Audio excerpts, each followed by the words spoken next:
Boring history for sleep. The dark secrets of ancient Egyptian beauty routines. In the scorching heat of ancient Egypt, where the mighty Nile River carved its path through golden sands, beauty was not merely a fleeting desire, but a divine pursuit. During the reign of Cleopatra, when pyramids cast long shadows across the desert and temples hummed with prayers to Isis and Osiris, the Egyptian elite engaged in elaborate beauty rituals shrouded in secrecy and mysticism. These weren't simple vanities. They were sacred practices believed to connect mortals to the gods themselves. The royal palace at Alexandria stood as a testament to Egyptian grandeur, its limestone walls adorned with intricate hieroglyphics depicting the gods in their eternal splendor. Within these walls lived Nefertari, a young servant girl with almond-shaped eyes that reflected ambition beyond her station. At 20 summers old, her olive skin still bore the marks of her humble origins, hands calloused from years of service and a slight hunch from bending to the whims of her superiors. Despite this, there was something about Nefertari that caught the eye. Perhaps it was the determined set of her jaw or the watchful intelligence in her gaze. Every morning before dawn broke over the eastern horizon, Nefertari would rise from her small sleeping mat in the servants' quarters, splash cool water from a clay basin onto her face, and prepare for another day of service in the royal chambers.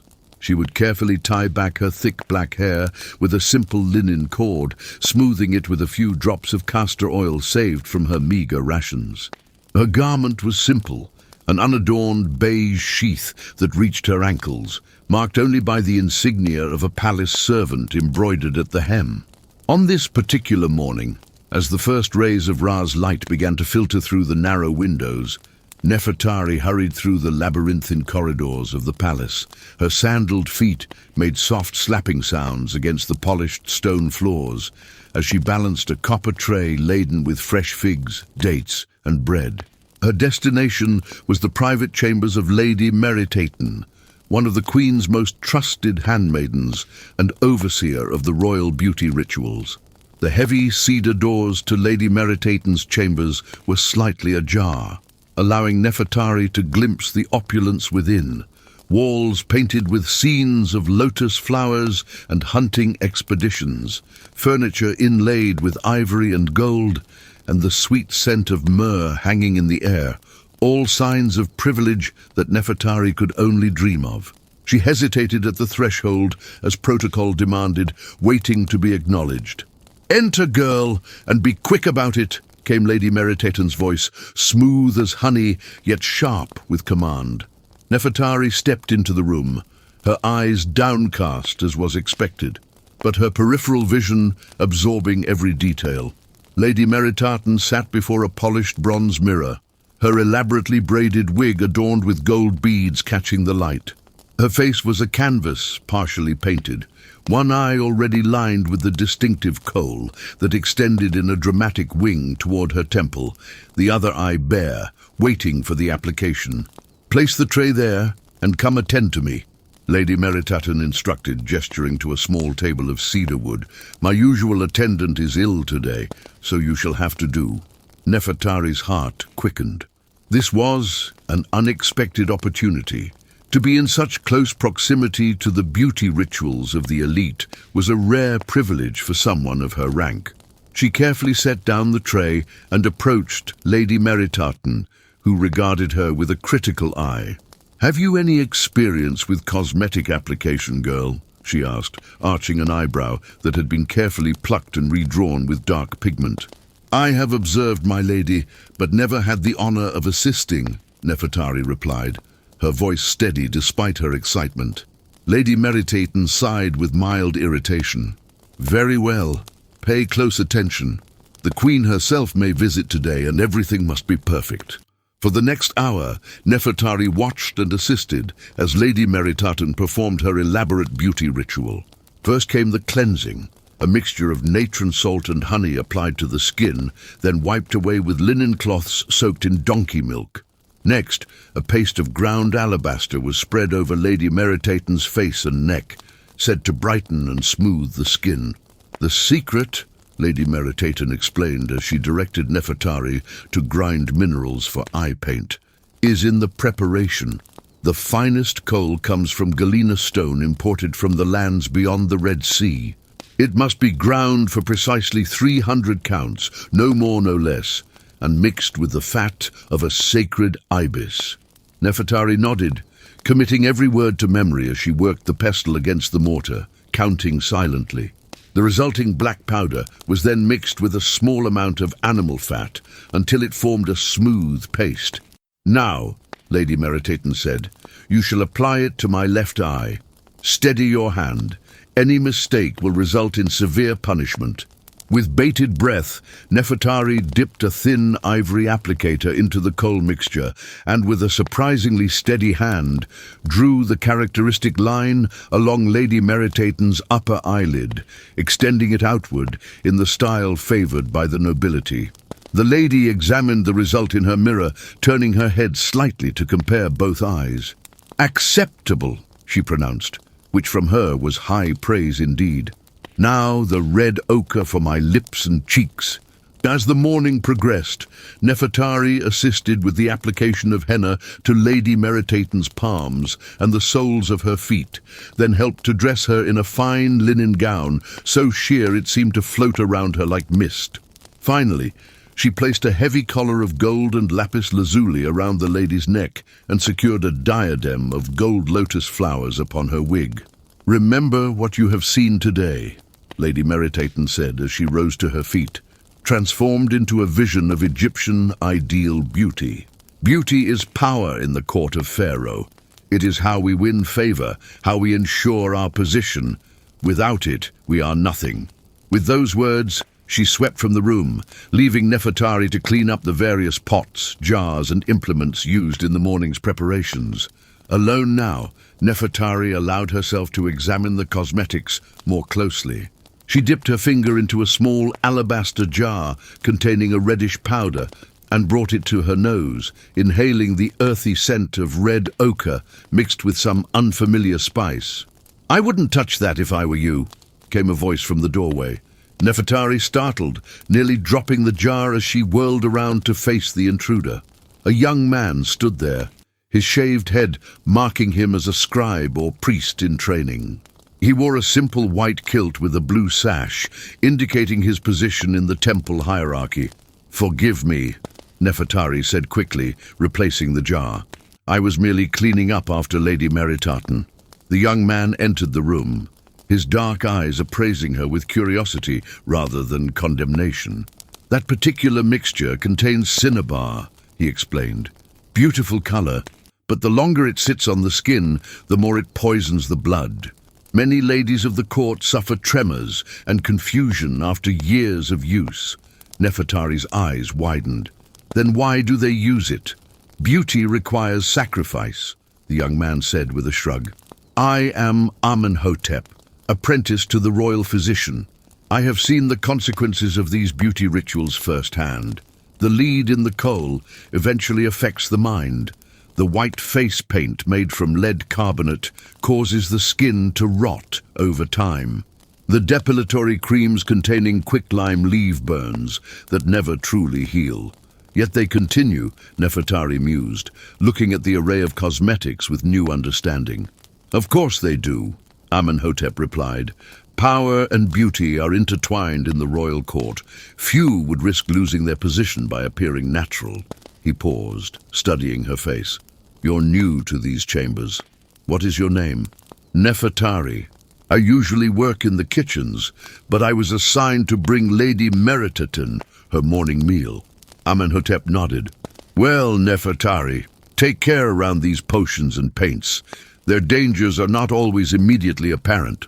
With that cryptic warning, he turned to leave. "I must attend to the physician. Perhaps our paths will cross again." After he departed, Nefertari continued her task of cleaning the chambers, but her mind was awhirl with new thoughts. She had always envied the beauty of the noble ladies, dreaming of one day possessing such allure herself. But now, learning of the hidden costs of these beauty treatments, she felt both troubled and intrigued. As weeks passed, Nefertari found herself increasingly assigned to Lady Meritaten's chambers. The lady's regular attendant had not recovered from her mysterious illness, and Nefertari's steady hand with cosmetic application had not gone unnoticed. With each passing day, she learned more about the elaborate beauty rituals of the Egyptian elite and their consequences. She observed Lady Meritaten's occasional trembling hands, carefully hidden from public view. She noticed how another court lady, known for her luminous white complexion, would scratch incessantly at her arms when she thought no one was looking, revealing raw red skin beneath her sleeves. And once, she witnessed an elderly handmaiden to the queen herself collapse during a ceremony, her years of applying mercury-laden rouge having finally taken their toll. Yet despite these warnings, Nefertari found herself drawn to the power that beauty seemed to confer. She began to experiment in secret, using tiny amounts of the cosmetics left over after Lady Meritaten's preparations. A touch of ochre on her lips, a hint of kohl around her eyes, washed away before returning to the servants' quarters, but enough to see the transformation in her reflection. One evening, as she was preparing Lady Meritaten's chamber for the night, arranging fresh lotus flowers in copper bowls and lighting oil lamps scented with jasmine, the lady herself entered unexpectedly. Nefertari bowed low, but Lady Meritaten waved away the formality. "I have news," she announced, her voice tinged with excitement. "The Queen has requested additional attendance for her journey to the Summer Palace at Memphis. I have recommended you for the position." Nefertari's heart leapt in her chest. "Me, my lady? But I am just a kitchen servant." "You have shown aptitude with cosmetics and discretion in your duties," Lady Meritaten replied. "Besides, the Queen specifically asked for young women who have not yet been marked by time." A shadow passed across her face as she unconsciously touched a faint line beginning to form at the corner of her eye. "You will depart in 3 days. I suggest you prepare yourself." After Lady Meritaten retired for the evening, Nefertari rushed through the palace corridors, her mind racing with possibilities. To serve in the Queen's personal retinue was beyond her wildest ambitions. As she rounded a corner, she nearly collided with Amenhotep, the physician's apprentice. "Careful," he said, steadying her by the shoulders. "Where are you running to in such haste?" "I have been selected to accompany the Queen to Memphis," Nefertari blurted out, unable to contain her excitement. Amenhotep's expression changed from amusement to concern. "The Queen's service is a dangerous honor, Nefertari. Her beauty rituals are the most extreme in all of Egypt. It is said she bathes in the blood of young maidens to maintain her youth." Nefertari laughed nervously. "Surely that's just a rumor." "Perhaps," Amenhotep conceded. "But I have treated 3 of her former handmaidens. One blind from belladonna drops used to dilate her pupils, another with her fingernails permanently stained black from years of applying henna to the Queen's hair. The third," he hesitated, "the third no longer has her wits about her after years of inhaling the fumes from the Queen's mercury-based face creams." "Why are you telling me this?" Nefertari asked, her excitement dimming. "Because I see how you look at them. The noble ladies with their painted faces and jeweled collars. You desire what they have, but believe me when I tell you, the price is too high." His voice had grown intense, his hand still on her shoulder. Nefertari stepped back, suddenly uncomfortable with his proximity and his warnings. "I appreciate your concern, but this is my opportunity to rise above my station. I would be a fool not to take it." Amenhotep's face hardened. "Then you are already falling into the trap that has snared so many before you. Beauty fades, Nefertari. What remains when it is gone?" With those words hanging in the air between them, he turned and walked away, leaving Nefertari alone with her thoughts in the dim corridor. The journey to Memphis took 3 days by royal barge, sailing up the Nile against the current. Nefertari was one of 6 young women selected to attend to Queen Cleopatra, and they travelled in a smaller vessel following the Queen's ornate golden barge. The young women were housed in a cramped cabin below deck, where they spent most of the journey learning the specific protocols for serving the queen from an older handmaiden named Ti. Never look directly at the queen unless instructed to do so, Tai explained, her voice stern but not unkind.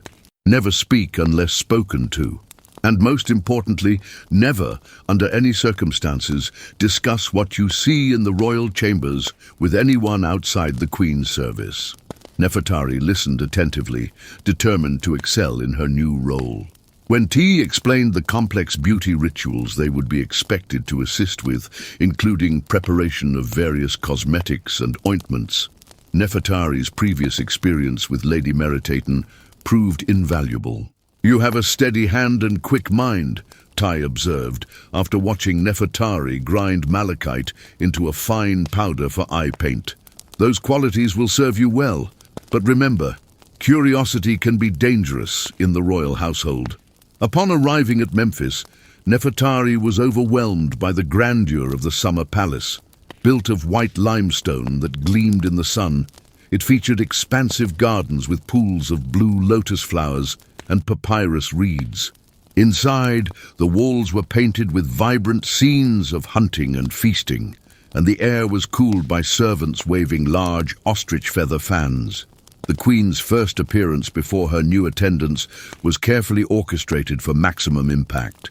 The young women waited in an antechamber decorated with statues of Hathor, goddess of beauty, until double doors swung open to reveal Queen Cleopatra seated on a chair of ebony and gold, backlit by the setting sun streaming through windows of thin alabaster. Nefertari and the others prostrated themselves immediately, foreheads touching the cool tile floor. "Rise and approach," came the Queen's command, her voice surprisingly melodious. When Nefertari dared to glance up, she was struck not by the Queen's legendary beauty, but by the artifice of it. Cleopatra's face was a mask of white lead paint, her eyes enormous pools of black, rimmed with vibrant blue-green malachite, her lips painted deep red with ochre. Her wig was an elaborate construction of hundreds of tiny braids, intertwined with gold threads and topped with a diadem in the shape of a vulture, symbol of Upper Egypt. Heavy gold earrings stretched her earlobes, and a broad collar of gold, carnelian and lapis lazuli covered her shoulders. "These are the new attendants?" the Queen asked Ti, who stood nearby. "Yes, Your Majesty, selected for their youth, dexterity and discretion." The Queen's painted eyes swept over the young women, assessing them like goods in a marketplace. "This one," she said, pointing to Nefertari with a henned finger, "she has intelligent eyes. She will assist me with my evening rituals tonight." And so began Nefertari's service to Queen Cleopatra. That night, she helped remove the Queen's elaborate makeup using cloths soaked in olive oil, then assisted as the Queen bathed in a marble tub filled with donkey milk infused with honey and rose petals. Afterward, she applied a paste of ground pearls and crushed herbs to the Queen's face, neck, and hands, a treatment said to preserve the skin's youth. Throughout the process, the Queen remained mostly silent, occasionally issuing a command or expressing dissatisfaction with some aspect of the service. Only when the rituals were complete and Nefertari was brushing the Queen's natural hair, much shorter and thinner than her elaborate court wig would suggest, did Cleopatra speak directly to her. "You are new to the palace, yet your hands move with confidence. Who taught you the art of cosmetic application?" "I served Lady Meritaten briefly, Your Majesty," Nefertari replied, keeping her eyes downcast. "Ah, Meritaten. She was once considered a great beauty." The Queen's voice held a note of satisfaction that her former rival was now referred to in the past tense, though the lady still lived. "And what do you think of beauty, girl? Is it worth pursuing at any cost?" The question seemed loaded with hidden meaning, and Nefertari chose her words carefully. "Beauty is power, Your Majesty. Or so I have been told." "Told by whom?" "By Lady Meritaten herself." The Queen laughed, a surprisingly girlish sound from such an imposing figure.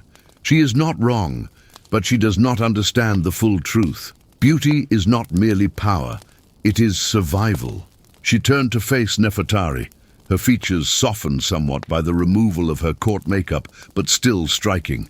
In a world ruled by men, our beauty is both weapon and shield. Remember that. Over the following weeks, Nefertari became one of the Queen's preferred attendants, present for both her morning preparations and evening rituals. She learned the Queen's specific preferences, how she liked her kohl applied thicker on days when she would meet with Roman emissaries, how she preferred cinnamon oil in her bath before intimate encounters, how she used belladonna drops to dilate her pupils before important negotiations. But she also witnessed the toll these beauty practices took on the Queen. In private moments, when her face was stripped of artifice, Cleopatra would sometimes wince as she touched certain areas of her skin where repeated application of lead-based cosmetics had caused damage. Once, Nefertari noticed angry red sores on the Queen's scalp when removing her wig, the result of mercury treatments meant to eliminate any grey hairs. Most disturbing was the small locked chest that the Queen kept in her personal chambers, filled with vials and pots of mysterious substances. Only she possessed the key, and once a month, on the night of the new moon, she would dismiss all attendants and lock herself away. The next morning, she would emerge looking remarkably refreshed, her skin glowing as if she were a decade younger, but with a haunted look in her eyes that took days to fade. Curiosity gnawed at Nefertari, despite T's repeated warnings about the dangers of knowing too much. One day, while arranging the Queen's cosmetics for her afternoon appearance, she discovered a small scroll, partially hidden beneath a chest of jewelry. Glancing around to ensure she was alone, Nefertari unrolled it just enough to see that it contained a recipe of some sort, written in the specialized hieratic script used by priests and physicians. Though she could not read all of the symbols, certain pictograms stood out. The Ankh representing life, the Wadjet eye of protection, and most chillingly, the determinative for blood. Before she could examine it further, she heard footsteps approaching and quickly replaced the scroll. That evening, unable to contain her curiosity any longer, Nefertari sought out Amenhotep. She found him in one of the palace gardens, grinding herbs in preparation for the physician's morning rounds. "I need your help," she said without preamble, sitting beside him on a stone bench. Amenhotep looked up, his expression wary. "If this is about beauty recipes, it's about the Queen," Nefertari interrupted, lowering her voice. "There's a scroll in her chambers, a formula of some kind. I could only make out parts of it, but it mentioned blood and contained symbols I've never seen before." Amenhotep's hands stilled. "You should not be telling me this. The Queen's private matters are not for discussion." "Please," Nefertari pressed. "You know the medical scripts. If I describe what I saw, could you tell me what it might be?" After a moment's hesitation, Amenhotep nodded reluctantly. "Describe the symbols, but speak quietly." Nefertari detailed what she had seen, the arrangement of the hieratic script, the specific symbols for ingredients, the strange notations at the bottom of the scroll that resembled astronomical signs. As she spoke, Amenhotep's expression grew increasingly troubled. "What you're describing sounds like a rejuvenation ritual," he said finally. "Ancient and forbidden. It was supposedly created by a high priestess of Sekhmet during the Old Kingdom. What does it do?" "According to the medical texts I've studied, it allegedly reverses the effects of aging, temporarily. But the cost?" He shook his head. "The primary ingredient is the blood of the young, mixed with certain herbs and minerals, applied during specific astronomical alignments." Nefertari felt a chill despite the warm evening air. "Blood of the young. You don't mean human sacrifice?" "No, not exactly.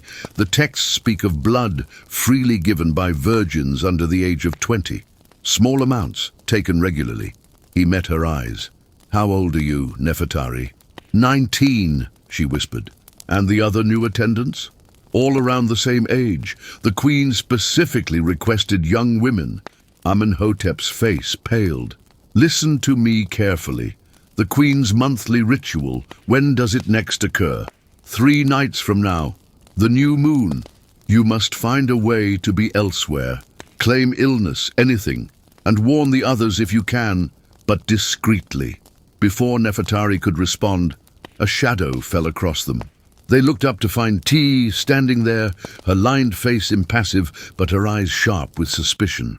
"The Queen requires your presence, Nefertari," she said coldly. Immediately, heart-pounding, Nefertari rose to her feet. She glanced at Amenhotep, who gave her an almost imperceptible nod of encouragement, then followed T back into the palace. To her surprise, T led her not to the Queen's chambers, but to a small room off the main corridor, used for storing linens. Once inside, the older woman closed the door and turned to face Nefertari with an expression of fury barely contained. "You foolish, foolish girl," she hissed. "Do you have any idea what you're meddling with?" "I don't know what you mean," Nefertari began, but T cut her off with a sharp gesture. "I saw you with the physician's apprentice. I heard enough to know you've been snooping where you shouldn't. Do you think you're the first curious handmaiden to serve the Queen, the first to question her methods?" Nefertari swallowed hard. "The blood ritual. Is it true?" T's anger seemed to deflate slightly, replaced by weary resignation. "The Queen's beauty regimen is not for us to question. She does what she must to maintain her position. As ruler of Egypt, as mother to the heir, as lover to Caesar and now Mark Antony. Her beauty is not vanity, it is statecraft. But if she's harming young women, she takes only what is freely given," Tai insisted. "A small cut on the arm, a few drops of blood mixed into her special ointment. In exchange, the donor receives gold, jewels, and guaranteed protection for their family. Many compete for the honor. Then why the secrecy? Why lock herself away during the ritual?" T sighed, suddenly looking every one of her 60 years. "Because perception is everything. If it became known that the great Cleopatra, descendant of gods, relied on such methods to maintain her legendary beauty, her enemies would use it against her. The Romans already call her a witch and a sorceress. Imagine what they would say if they knew the truth." Nefertari considered this. "And the health effects? The sores on her scalp? The damaged skin? Is that from the blood ritual too?" "No, child. That is from the more conventional cosmetics, the lead, the mercury, the arsenic compounds. The blood ritual is the only treatment that causes no harm to the user." T's voice had taken on an almost reverent quality. "It is why the Queen can still appear youthful at nearly 40, while other noble ladies half her age already show signs of decay." A thought occurred to Nefertari. "Have you ever donated?" "Many times in my youth," T confirmed, "and I would do so again if my blood still carried the potency of youth. Now listen carefully. The Queen does not know of your discovery yet. I have not informed her because I see something in you that reminds me of myself at your age. Ambition, intelligence, a willingness to do what is necessary to rise above your circumstances. What are you suggesting?" 3 nights from now, when the new moon rises, the Queen will seek a donor. Volunteer. It will secure your position in her favor, and the compensation will set you up far beyond what a kitchen servant could ever hope to accumulate in a lifetime. Nefertari's mind raced. The idea both repulsed and intrigued her. "And if I refuse?" T's expression hardened. "Then I cannot protect you from the consequences of your curiosity. The Queen has eliminated those who threaten her secrets before. Why do you think Lady Meritaten's attendant fell ill so suddenly?" With that ominous statement hanging in the air, T opened the door and gestured for Nefertari to precede her into the corridor. "Think carefully, girl. Opportunity rarely knocks twice." That night, Nefertari tossed and turned on her sleeping mat, unable to find rest.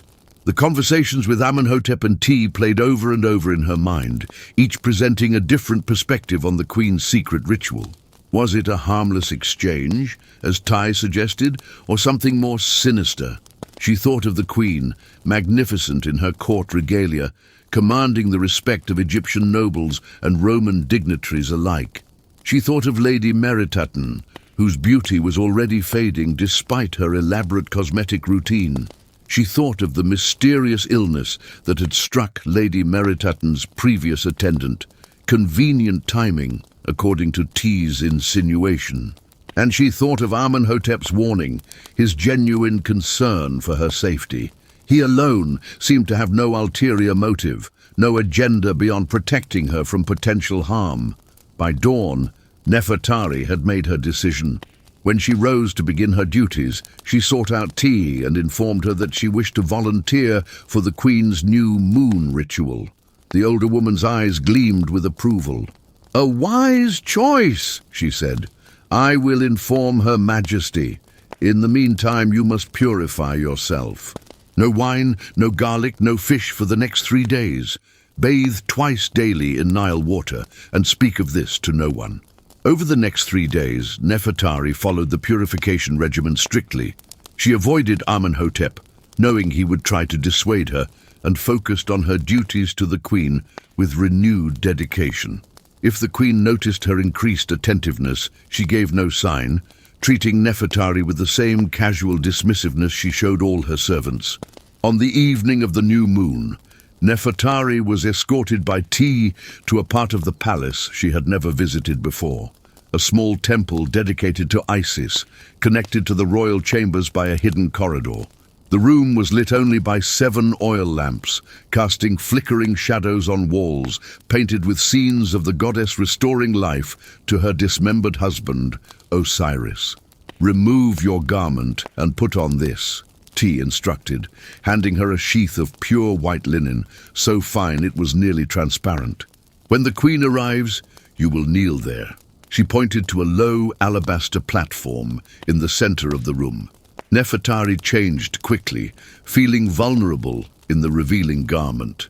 Her heart pounded so loudly she was certain Ty must hear it. But the older woman seemed preoccupied with arranging various vessels and implements on a small table. "What exactly will happen?" Nefertari asked, her voice barely above a whisper. "The Queen will perform the ritual herself. A small incision will be made on your inner arm. 7 drops of blood will be collected, no more, no less. The wound will be sealed with a special ointment. It will be over quickly." Before Nefertari could ask more questions, a hidden door opened and Queen Cleopatra entered. She was almost unrecognizable, her face scrubbed clean of cosmetics, her head completely shaved, wearing only a simple white sheath similar to Nefertari's, but adorned with gold thread at the hem. Around her neck hung a single amulet, a scarab beetle carved from blood-red carnelian. The Queen's bare face revealed a woman still beautiful but clearly aging, fine lines around her eyes and mouth, slight sagging beneath her jaw, faint sunspots on her cheeks. Without her royal trappings, she looked almost ordinary and somehow more human than Nefertari had ever seen her. Nefertari dropped immediately into a deep obeisance, forehead touching the cool stone floor. She heard the Queen's bare feet padding across the room, felt her presence as she stopped before the kneeling servant. "Rise," Cleopatra commanded. "T tells me you have volunteered for the honor of the ritual." "Yes, Your Majesty," Nefertari confirmed, keeping her eyes downcast. "Look at me," the Queen said. Nefertari raised her eyes, meeting the Queen's gaze directly for the first time. Without the dramatic kohl and colored pigments, Cleopatra's eyes were a deep brown, intelligent and assessing. "Do you know what you are offering?" "I believe so, Your Majesty. My blood for your beauty ritual." A slight smile curved the Queen's lips. "Simple but essentially correct. Your youth, your vitality, symbolized by your blood, will temporarily become mine. The goddess Isis used her own divine blood to resurrect Osiris. I, being mortal, must borrow the life force of others." Oh, she studied Nefertari's face. "You do not seem afraid." "I am curious, Your Majesty, and honored to serve." "Curiosity," the Queen mused. "A dangerous quality in a servant, but a useful one if properly directed." She gestured to the alabaster platform. "Kneel there and extend your left arm." Nefertari did as instructed, trying to control her trembling as she positioned herself on the cold stone. The queen moved to the table where Ti had arranged the ritual implements and selected a small knife with a handle of ivory carved in the shape of a lotus flower. The blade glinted in the lamplight, gold rather than copper or bronze. "Gold does not corrupt," the queen explained, noticing Nefertari's gaze on the knife. "It is the flesh of the gods made metal." She approached and took Nefertari's left arm, turning it to expose the soft skin of the inner forearm.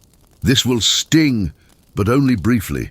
With surprising gentleness, the queen made a small incision just below the crease of Nefertari's elbow. The pain was sharp, but brief, and Nefertari managed not to flinch. Blood welled immediately from the cut, bright red against her olive skin. Ti stepped forward with a small alabaster cup, positioning it to catch the drops of blood as they fell. The queen counted aloud, 1, 2, 3, until 7 drops had been collected. Then Ti pressed a cloth, soaked in some sweet-smelling ointment against the cut, while the queen took the cup to the altar. What followed was unlike any ritual Nefertari had ever witnessed. The queen mixed the blood with various powders and liquids, chanting in a language that seemed older than hieratic, possibly from the earliest days of Egypt. She raised the mixture to the 7 cardinal directions, north, south, east, west, above, below, and center, before finally applying it to her face, neck, and hands, using ritualistic gestures. As the mixture was absorbed into her skin, something remarkable happened. The fine lines seemed to soften, the sagging tightened, and a youthful glow suffused the queen's complexion. Even her posture changed, becoming more upright and vigorous. By the time the ritual concluded, the transformation was subtle but undeniable. Cleopatra appeared at least a decade younger. The queen turned to Nefertari, who was still kneeling on the platform, watching in fascination. "The ritual is complete. You have served well." She removed a ring from her finger, a simple band of gold set with a small emerald. "This is your compensation, along with my favor." Nefertari accepted the ring with a bow of her head. "Thank you, Your Majesty." As Ti escorted her back to the servants' quarters, Nefertari felt strangely elated. The experience had been intense, but not horrific as she had feared. The small wound on her arm had already stopped bleeding, and the ring, worth more than she could earn in years of service, was safely tucked into a fold of her garment. "The queen was pleased with you," Ti remarked. "She rarely gives personal jewelry as compensation. Usually it's just bags of gold." "How often does she need a donor?" Nefertari asked. "The effects last approximately 1 lunar cycle before beginning to fade. She will need another volunteer when the next new moon approaches." Ti gave her a sidelong glance. "It could be you again if you wish. Multiple donations are permitted, though no more than 3 in succession to prevent weakness." The idea was tempting.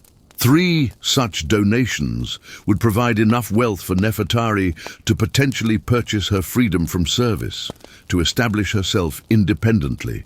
And yet something about the ritual troubled her, not its mechanics, which had been straightforward enough, but the desperation behind it. The Queen of Egypt, the most powerful woman in the world, reduced to borrowing youth from her servants to maintain her position. Over the following days, Nefertari observed the queen with new eyes. In court, Cleopatra was radiant, her skin glowing with unnatural youth, her energy boundless as she entertained Roman dignitaries and conducted affairs of state. The male courtiers and visitors were clearly entranced, hanging on her every word, while the Egyptian noblewomen watched with barely concealed envy. But in private moments, when she thought herself unobserved, the queen's expression often revealed a bone-deep weariness, a haunted quality that no beauty ritual could disguise. Once Nefertari overheard her in conversation with her personal physician, an elderly man who had served the royal family for decades. "The intervals grow shorter," the queen was saying, her voice tight with frustration. "The effect used to last a full 40 days, now barely 28. Soon it will be even less." "It is the nature of such treatments, Your Majesty," the physician replied gently. "The body builds resistance over time." Perhaps if you extended the rest period between... Impossible, Cleopatra cut him off. Not with Octavian's sister whispering in his ear, turning him against me. Not with Antony's loyalty wavering. I must be at my most persuasive, my most bewitching. Anything less would be fatal, for Egypt as well as for me. The conversation confirmed what Nefertari had begun to suspect. The Queen's beauty rituals were not merely vanity, but a desperate attempt to maintain her political power in an increasingly hostile world. The Romans valued youth and beauty in women, and Cleopatra was no longer young by nature's decree. A week after the ritual, Nefertari finally encountered Amenhotep again. She was gathering lotus flowers from one of the palace pools for the Queen's bath when he appeared beside her, his expression a mixture of relief and reproach. "You've been avoiding me," he said without preamble. "I've been busy with my duties," she replied, not meeting his eyes as she reached for another floating blossom. "You volunteered for the ritual, didn't you?" When she didn't respond, he sighed heavily. "I can see the mark on your arm. The incision site has a distinctive color from the sealing ointment." Nefertari glanced down at her arm, where a faint greenish tinge remained around the small cut. "It wasn't as terrible as you implied. 7 drops of blood, freely given. In exchange for this." She showed him the emerald ring, which she wore on a cord around her neck, hidden beneath her garment. "And was it worth it? Selling your life force for a trinket?" His tone angered her. "Easy for you to say. You're apprenticed to the royal physician, with prospects and education. What prospects do I have as a kitchen servant? This ring is more wealth than my family has seen in generations." Amenhotep's expression softened. "I'm not judging you, Nefertari. I'm concerned for you. The blood ritual may seem harmless, but there are accounts in the ancient medical texts of donors who gave too often, who became diminished somehow. Not physically, but in their vital essence. Their ka was weakened." T said no more than 3 donations in succession. "T serves the Queen's interests, not yours." He hesitated, then added in a lower voice, "There's more you should know. The Queen's beauty rituals, not just the blood ritual, but all of them. They're becoming known among the Roman visitors. There are whispers that she's a sorceress, using dark magic to enthrall Mark Antony." "That's ridiculous," Nefertari scoffed. "Her treatments are unusual perhaps, but hardly sorcery." "No, perception matters more than truth in politics," Amenhotep replied, echoing T's earlier words. "The Romans are looking for any excuse to move against her. If they can paint her as a witch practicing blood magic..." The implication hung in the air between them.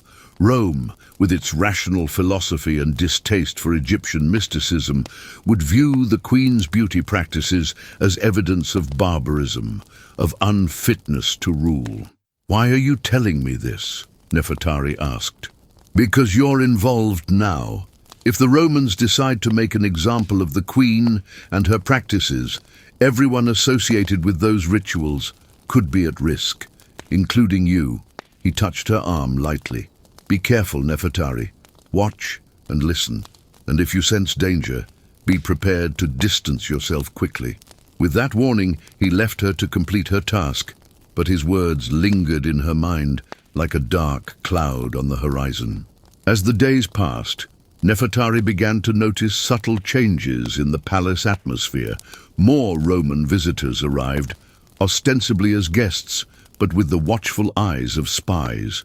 The Egyptian nobles grew increasingly obsequious to these Romans, as if hedging their bets on who would hold power in the future, and the Queen, despite her rejuvenated appearance, seemed increasingly tense, her temper flaring at minor provocations. 2 weeks after the blood ritual, a new Roman delegation arrived, led by a stern-faced man named Agrippa, a close associate of Octavian. Unlike previous Roman visitors who had been charmed by the Queen's beauty and wit, Agrippa remained coldly formal, his eyes calculating as they followed Cleopatra's movements during state functions. One evening, as Nefertari was preparing the Queen's bedchamber, she overheard a heated conversation between Cleopatra and Mark Antony in the adjoining room. "Agrippa is not here as an envoy, but as a spy," the Queen was saying, her voice taut with anger. "He watches me like a hawk, noting every detail, every weakness to report back to Octavian." "You're being paranoid," Antony replied, his speech slightly slurred from wine. "Agrippa is here to discuss the grain shipments, nothing more." "You fool," Cleopatra hissed. "While you drink and feast, Rome plots against us, against me. Octavia has poisoned her brother's mind, convinced him I've bewitched you with Egyptian sorcery." "Ridiculous," Antony scoffed. "No one of consequence believes such superstitions." "No? Then why did Agrippa's secretary request a tour of the Royal Cosmetics Laboratory today? Why is he so interested in the ingredients of my face paints and ointments? They're building a case against me, Mark, painting me as a foreign witch who has entrapped a noble Roman." There was a long silence, then the sound of Antony moving across the room. "What would you have me do? Challenge Agrippa? Send him away? That would only confirm Octavian's suspicions." "I would have you be vigilant," the Queen replied, her voice now controlled but cold. "I would have you remember where your loyalties lie, with Rome or with Egypt, with Octavian or with me." Another silence, this one heavier than the last. Finally, Antony spoke, his tone resigned. "I'll speak with Agrippa tomorrow. Assure him that all is well, that you are a proper queen, not the serpent of the Nile they paint you to be in Rome." "See that you do," Cleopatra said. "And Mark, until he leaves, our private rituals must be suspended. No unusual treatments, nothing that could be misconstrued. I'll use only the most conventional cosmetics, those that any Roman matron might employ." "Is that such a sacrifice?" Antony asked, a note of genuine curiosity in his voice. The Queen's laugh was bitter.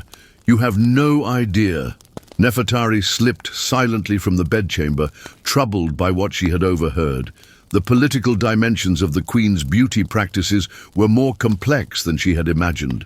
It wasn't merely about vanity or even maintaining power within Egypt. It was about survival in a world where Rome's shadow grew ever longer.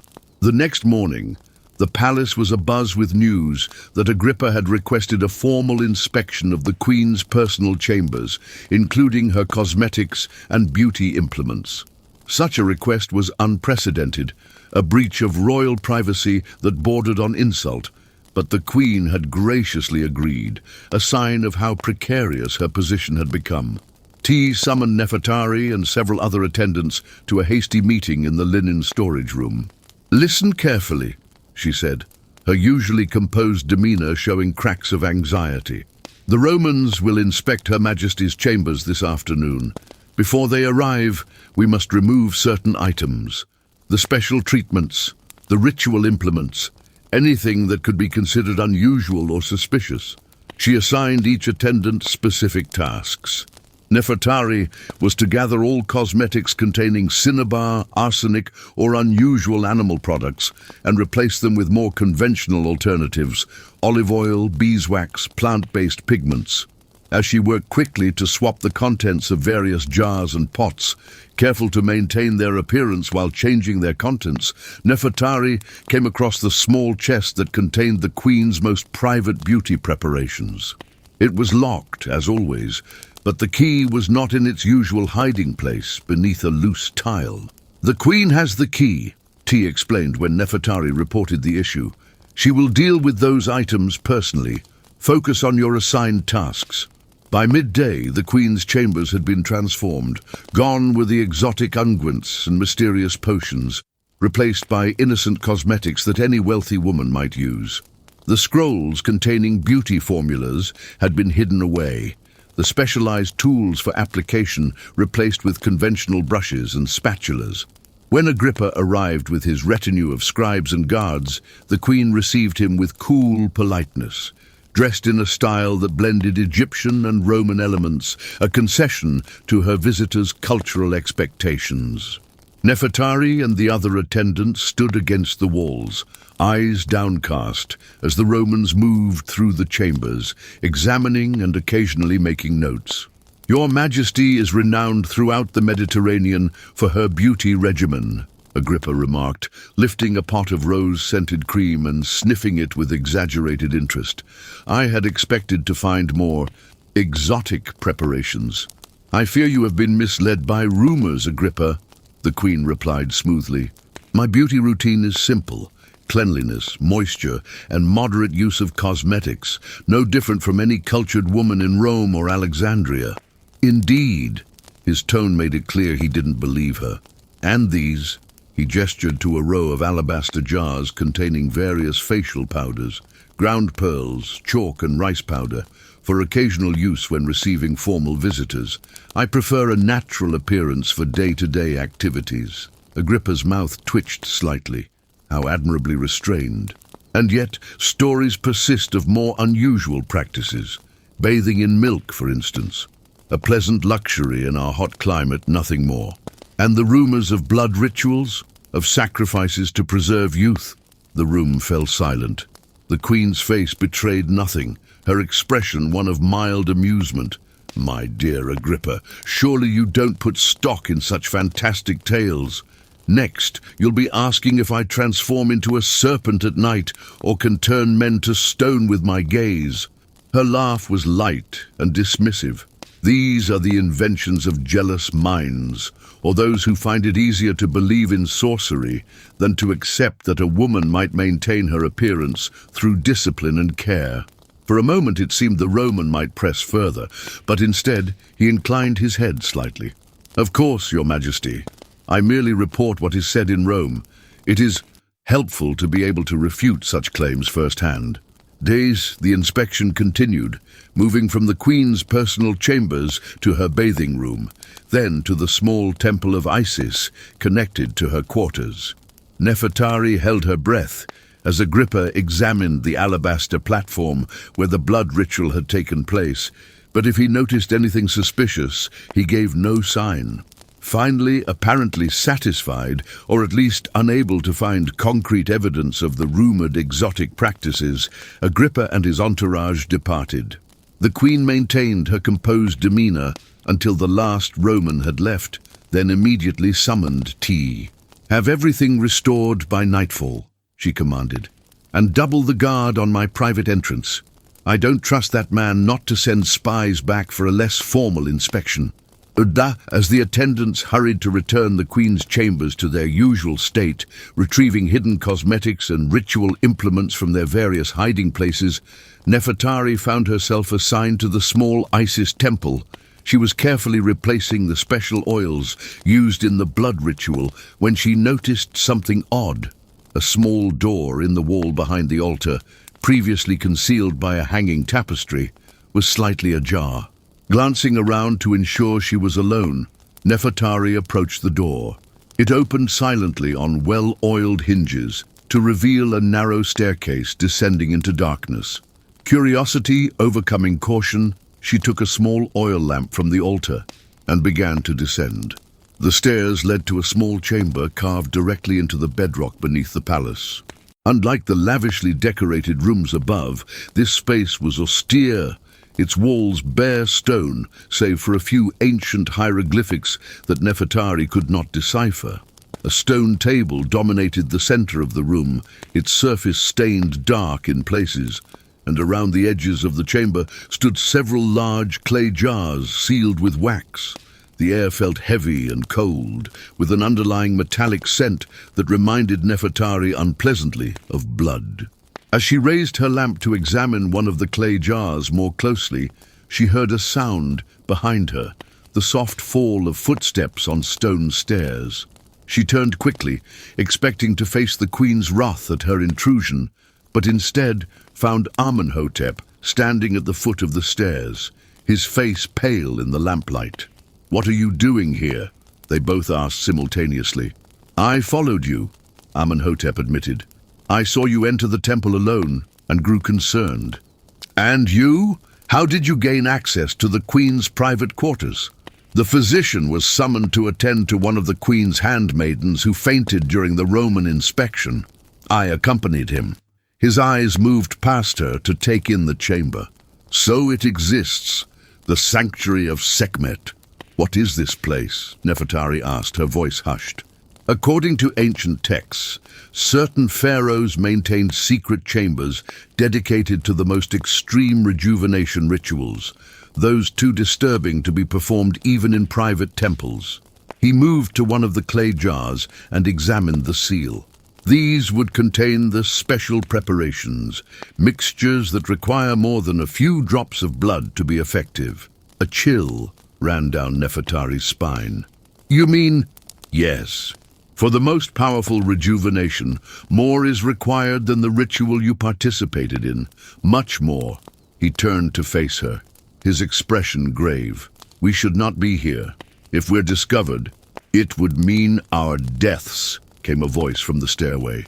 They both whirled to find Tai standing there, a knife glinting in her hand. The elderly handmaiden's face was set in lines of grim determination. Tai, Nefertari began. We were just... Spare me your excuses. The older woman cut her off. I saw you enter the temple, saw your curious eyes linger on the hidden door. I should have known your curiosity would lead to this. Her gaze shifted to Amenhotep.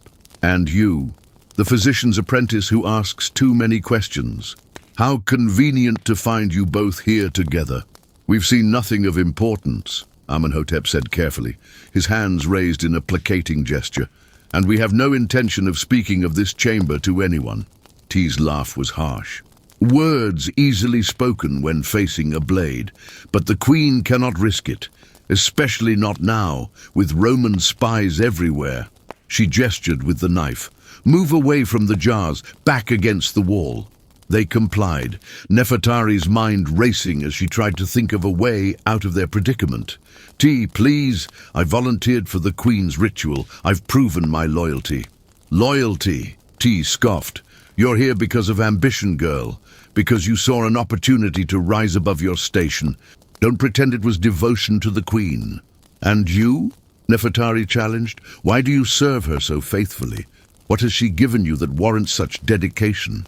Something flickered in T's eyes, an old pain, quickly suppressed. She gave me life when others would have discarded me, when my beauty faded and my usefulness as a handmaiden seemed at an end. Her free hand moved unconsciously to her throat, where a high collar concealed what Nefertari now realized must be scars or disfigurement of some kind. The Queen's rituals aren't just about maintaining her beauty, are they? Amenhotep asked quietly. They're about survival. T's gaze snapped to him. What do you know of it? I've studied the ancient medical texts. The rejuvenation rituals were originally developed not for beauty, but to combat wasting diseases, those that cause the body to age prematurely and wither away. A long silence followed his words. Finally, T spoke, her voice barely above a whisper. The Queen was poisoned 5 years ago. A slow-acting toxin in her wine, intended to make her waste away gradually, to make her death appear natural. The physicians could not identify the poison or provide an antidote. So she turned to the ancient rituals, Nefertari realized, to counteract the effects. T nodded slowly. It was I who suggested it. My grandmother was a priestess of Sekhmet, keeper of the old knowledge. The blood ritual slows the poison's progress, gives her more time. Without it, she would already be dead, or worse, a withered shell, unable to command respect or maintain her position. And these? Amenhotep gestured to the sealed jars. What do they contain? T's expression closed. That is not for you to know. Suffice it to say, they are the Queen's final resort, should circumstances become desperate enough. The implications hung in the air, unspoken but understood. Whatever those jars contained, whatever ritual they were part of, it was darker and more extreme than the relatively benign blood donation Nefertari had participated in. What happens now? Nefertari asked. Will you kill us to protect the Queen's secret? Tai seemed to consider the question, the knife still held steady in her hand. That would be the simplest solution. but not perhaps the most useful. Her eyes narrowed thoughtfully. You, physician's apprentice. Your master attends the queen, but he is old, his hands beginning to tremble. She will need a new physician soon, one who understands her unique condition. Amenhotep's face revealed his conflict, professional curiosity warring with moral concern. I am bound by oath to heal, not to harm. Who speaks of harm? T countered. The queen's life hangs in the balance. Would you refuse to treat her because you disapprove of the methods? Before Amenhotep could respond, Nefertari spoke up. And what of me? What use am I to the queen beyond another blood donor? T studied her for a moment. You have shown aptitude with cosmetics. More importantly, you have demonstrated ambition and intelligence. The queen needs loyal attendants who can think for themselves, within limits. She lowered the knife slightly. Both of you could serve her in ways that would benefit you as well. Elevated positions, wealth, protection. And if we refuse? Amenhotep asked. T's smile was cold. Then you will never leave this chamber. It was not, Nefertari realized, truly a choice at all. I will serve the queen, she said, meeting T's gaze steadily, but I would know the full truth of what I am participating in. After a moment, Amenhotep nodded his agreement. As would I. If I am to treat her condition, I must understand it completely. T considered them both, then sheathed her knife. Very well. You will attend a full ritual at the next new moon. You will see everything, understand everything, and afterward you will make your final decision. Her eyes hardened. But know this. Once you have witnessed the complete ritual, there is no turning back. You are either with the queen entirely, or you are her enemy. There is no middle ground. With those ominous words, she gestured for them to precede her up the stairs, back to the world of light and ordinary palace intrigues. But as Nefertari climbed the narrow steps, she felt as though she was leaving something of herself behind in that dark chamber, her innocence perhaps, or the simple ambitions that had driven her thus far. The days leading up to the next new moon passed in a haze of tension and anticipation.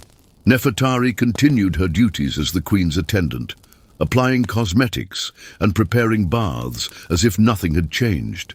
But her awareness of the deeper currents at work had transformed her perspective entirely. She observed the queen with new eyes, noting the subtle signs of her struggle against the poison that T had revealed. Occasional tremors in her hands, carefully disguised with deliberate gestures. Moments of pain masked by imperial dignity, the careful regulation of her diet to exclude certain foods that might accelerate the toxin's effects. Cleopatra never spoke directly of her condition, but occasionally, when she thought herself unobserved, her face would reveal a bone-deep weariness and resignation that belied her public vitality. In those unguarded moments, Nefertari glimpsed the terrible burden the queen carried, maintaining the appearance of strength and beauty while fighting a private battle for her very survival. Amenhotep, meanwhile, had been formally assigned as assistant to the royal physician, with special responsibility for preparing certain of the queen's medicinal treatments. The old physician, either ignorant of or complicit in the more unusual aspects of the queen's care, seemed relieved to delegate these tasks. 3 days before the new moon, Agrippa and his Roman delegation departed Memphis, returning to Alexandria and presumably from there to Rome. Their departure lifted some of the tension from the palace, but the queen remained vigilant, aware that the threat they represented had only withdrawn temporarily, not disappeared. On the morning of the new moon, T summoned Nefertari and Amenhotep to her private quarters, a small but well-appointed room near the queen's chambers. Her expression was grave as she explained what would occur that night. The ritual you witnessed before, she told Nefertari, was a minor one, a maintenance treatment to preserve the effects of the more significant ritual. Tonight, you will see the full rejuvenation ceremony. It is more demanding. More demanding how? Amenhotep asked, his medical training evident in his precise questioning. Ti hesitated. The queen will require more than the symbolic 7 drops of blood, and from multiple donors. How many donors? Nefertari pressed. 3. Young women, all volunteers, compensated generously for their contribution. And how much blood? Amenhotep's voice was carefully neutral. Enough to fill a small libation cup from each donor, not enough to cause harm if proper care is taken afterward. Ti's eyes moved between them. You will not be asked to donate tonight. Your role is to witness, to understand, and to decide where your loyalties lie. That evening, as darkness fell over Memphis, Nefertari and Amenhotep were escorted by Ti, not to the small Isis temple connected to the queen's chambers, but to the underground chamber they had discovered. The space had been transformed, the walls now hung with red linen, the floor strewn with dried flowers and herbs that released a heady, intoxicating scent when crushed underfoot. 7 oil lamps burned in niches around the perimeter, casting flickering shadows that seemed to dance with a life of their own. The stone table at the center was now covered with a cloth of gold and black, and upon it rested various ritual implements. The golden knife Nefertari recognized from her own experience, 3 small cups of alabaster, and a larger vessel of deep red porphyry stone. One of the sealed clay jars had been opened, revealing a thick, dark substance that Ti carefully transferred to a small bowl using a silver spoon. "What is that?" Nefertari whispered to Amenhotep. "I'm not certain," he replied, his medical curiosity evident despite his obvious moral reservations. "From the consistency and color, I would guess a mixture of resins, minerals, and possibly preserved organic matter." Before they could discuss it further, the sound of footsteps on the stairs announced the arrival of others. First came 2 temple priestesses, identified by their leopard skin cloaks and shaved heads. They took positions on either side of the stone table, beginning a low, rhythmic chant in an ancient form of Egyptian that even Nefertari, familiar with several dialects, could not understand. Next came the 3 donors, young women from the palace staff whom Nefertari recognized vaguely but did not know well. They were dressed in white linen sheaths, similar to what Nefertari had worn for her own donation, but with the addition of gold anklets and bracelets that chimed softly as they moved. Their expressions were a mixture of nervousness and reverence, suggesting they understood the significance of their role, but perhaps not the full context. Finally, the queen herself descended into the chamber. Like the donors, she wore only a simple white sheath, her head bare of wig or crown, her face free of cosmetics. Around her neck hung the carnelian scarab amulet Nefertari had seen before, but now she also wore a broad belt of gold links from which hung small amulets representing various protective deities. The ritual began with purification, the priestesses censing the chamber with burning myrrh and washing the queen's hands, feet and face with sacred water from the Nile. Then the donors were positioned around the stone table, seated on low stools, while the queen stood at the head of the table, arms raised in invocation.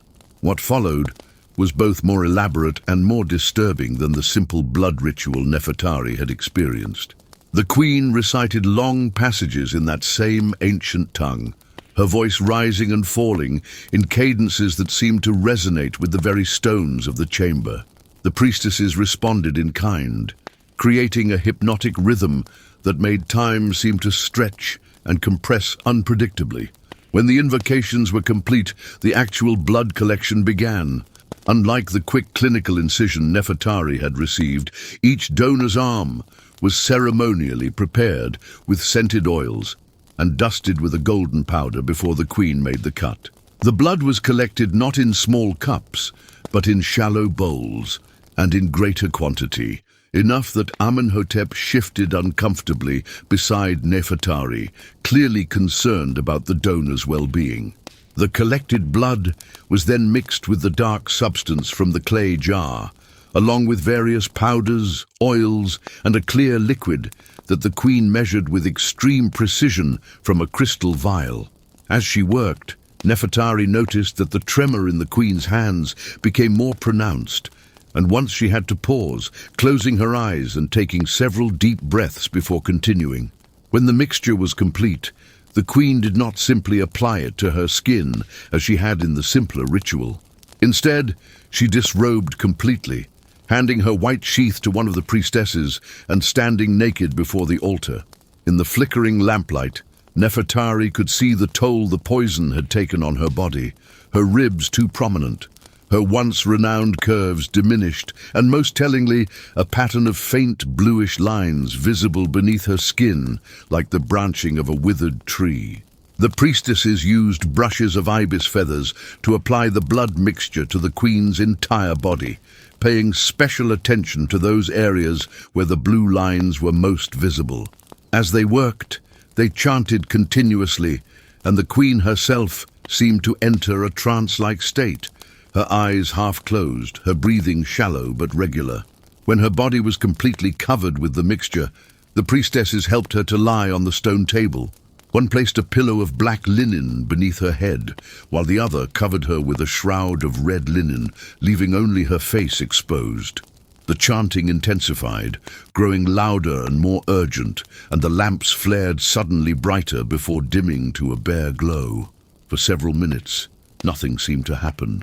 The queen lay motionless beneath the shroud, the priestesses continued their chant, and the three donors sat quietly on their stools, their role apparently concluded. Nefertari began to wonder if the ritual had failed in some way, when suddenly the queen's body arched upward, her back bowing so severely it seemed her spine might snap. A sound escaped her lips, not quite a scream, but a gasping, choking inhalation, as if she had been underwater and had finally reached the surface. The red shroud began to smoke slightly, though there was no visible flame, and a pungent odor filled the chamber, metallic and organic, like blood and herbs boiling together. The priestess's chant reached a crescendo, and then, as suddenly as it had begun, everything stopped. The queen collapsed back onto the table, the shroud ceased smoking, and the lamps returned to their normal brightness. For a long, tense moment, no one moved or spoke. Then slowly, the queen sat up, allowing the shroud to fall away. Even from where she stood, Nefertari could see the transformation. The blue lines beneath her skin had faded significantly. Her body appeared fuller, healthier, and when she rose to her feet, her movements were smooth and strong, without any trace of the earlier tremor. Most striking was her face. The subtle signs of aging and illness completely erased, replaced by a luminous quality that went beyond mere physical beauty. It was as if some internal light shone through her skin, giving her an almost divine radiance. This, Nefertari realized, was the source of the legendary beauty that had captivated Caesar and Mark Antony, that had made the Queen of Egypt famous throughout the Mediterranean world. The priestesses helped the queen into a clean white robe, then attended to the donors, who now looked pale and somewhat dazed. Each was given a draught to drink from a silver cup, then escorted from the chamber by temple attendants who had been waiting at the top of the stairs. When only the queen, Ti, Nefertari, and Amenhotep remained, Cleopatra finally acknowledged their presence. Her eyes, bright with renewed vitality, moved from one to the other, assessingly. "Now you have seen," she said simply. "Now you understand what is at stake." Amenhotep stepped forward, his physician's instincts apparently overcoming his reservations. "The poison, Your Majesty. May I ask its nature? Perhaps with proper study, an antidote could be developed, eliminating the need for such extreme measures." The Queen's laugh held no humor. "You think you are the first to suggest this? My physicians have searched for 5 years. The poison was crafted specifically to be undetectable and incurable, a specialty of certain Roman families with a long tradition of political assassination." "Then the Romans," Nefertari began. "Not officially," the Queen clarified. "Not Octavian or his direct agents. That would be too obvious, too easily traced back to Rome. No, this was the work of someone who wished to eliminate me quietly, to make it appear that I simply sickened and died of natural causes. Her eyes hardened.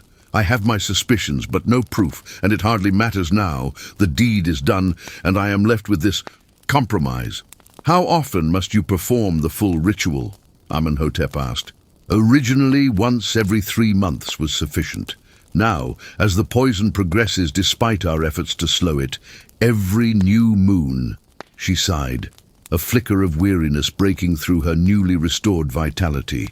Eventually, even that will not be enough. The intervals will shorten until... She did not finish the thought, but the implication was clear. Eventually, the poison would overcome even the most powerful rejuvenation ritual, or the ritual itself would become too demanding to sustain. And the donors, Nefertari asked, do they suffer any lasting effects? They are well compensated and carefully monitored, T answered for the Queen. Most recover fully within a few days, though they cannot donate again for at least 3 full moons. The Queen's gaze sharpened, focusing on Nefertari and Amenhotep with renewed intensity. Now you must decide. Knowing what you know, will you serve me truly? Not just as attendant and physician, but as guardians of these rituals and the secrecy that surrounds them.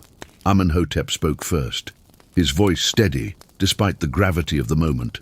I am sworn to heal, Your Majesty. If your condition requires these treatments, then I will help refine and administer them to minimize harm to both you and the donors. The Queen nodded, accepting his qualified allegiance, then turned her gaze to Nefertari. And you, my ambitious little handmaiden, what do you choose? Nefertari hesitated, weighing all she had seen and learned. The Queen's beauty rituals were far from the simple vanity she had initially assumed. They were a desperate measure against an unseen enemy, a means of survival in a political landscape where the Queen's power depended in part on her legendary allure. And yet the methods were extreme, involving others who might not fully understand the risks they took in donating their blood. I will serve you, Your Majesty, she said finally. But I would ask one thing in return. The Queen's eyebrows rose slightly. You are in no position to make demands. Not a demand, a request. Nefertari took a deep breath. Allow me to learn the full extent of your beauty knowledge. Not just the rituals, but the conventional treatments as well. Let me study with your cosmeticians and physicians to understand the principles behind them. To what end? The Queen asked, curiosity evident in her tone. Nefertari continued. Knowledge is its own form of power, she replied.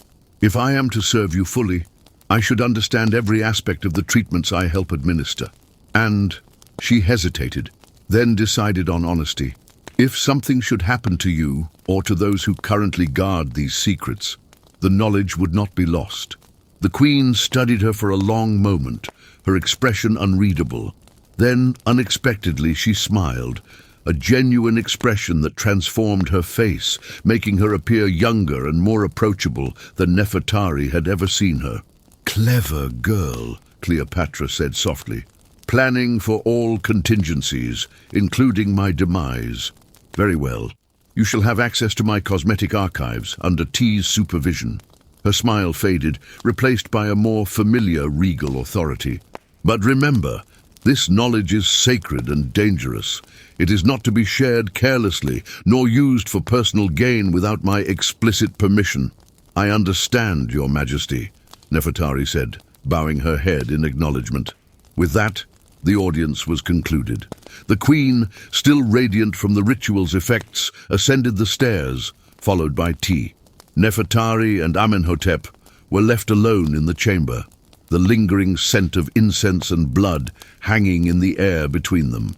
You've made your choice then, Amenhotep said quietly. As have you, Nefertari replied.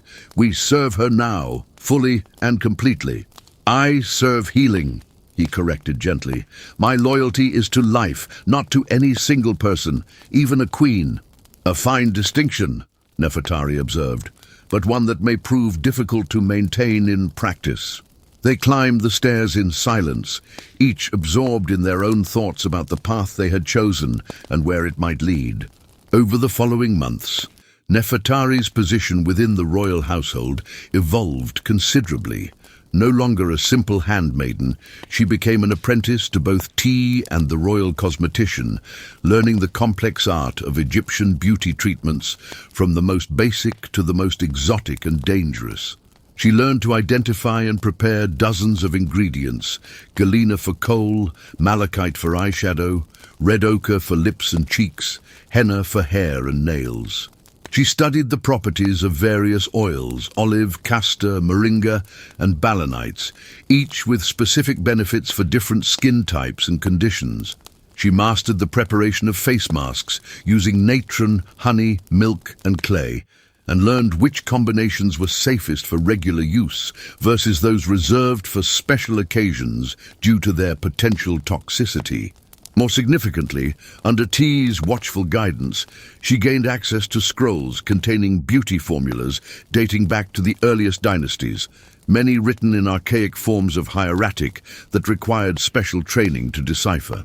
These ancient texts revealed that what modern Egyptians considered beauty treatments had once been developed for medical and spiritual purposes, to heal skin diseases, to preserve the body after death, and to transform the human form into a vessel worthy of divine possession.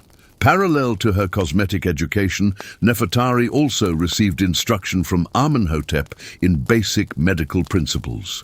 He taught her to recognize symptoms of common cosmetic poisonings: the tremors and confusion caused by lead and mercury, the skin lesions from arsenic, the digestive disturbances from antimony.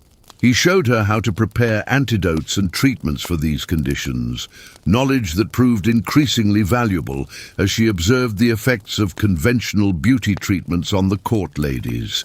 Amenhotep himself had become more fully integrated into the royal medical staff, working closely with the aging physician to manage the queen's complex health needs. Though he never fully embraced the blood rituals, his scientific curiosity led him to study their effects meticulously, documenting the queen's vital signs before and after treatments and analyzing the components of the mysterious mixtures used in the ceremonies. Together, Nefertari and Amenhotep formed an unusual alliance, she providing insights from her growing cosmetic knowledge, he contributing medical expertise, both serving the queen while simultaneously developing their own understanding of beauty's relationship to health, power, and identity. Meanwhile, the political situation continued to deteriorate. Mark Antony spent increasingly long periods away from Egypt, managing military campaigns against the Parthians and attempting to shore up his position within the Roman power structure. When he did return to Alexandria or Memphis, his relationship with Cleopatra showed signs of strain. His drinking heavier, her demands more pronounced, their arguments more frequent and less private. Reports from Rome brought troubling news. Octavian was systematically undermining Antony's reputation among the Roman citizenry, portraying him as a man bewitched by a foreign queen, abandoning Roman virtues for Egyptian decadence.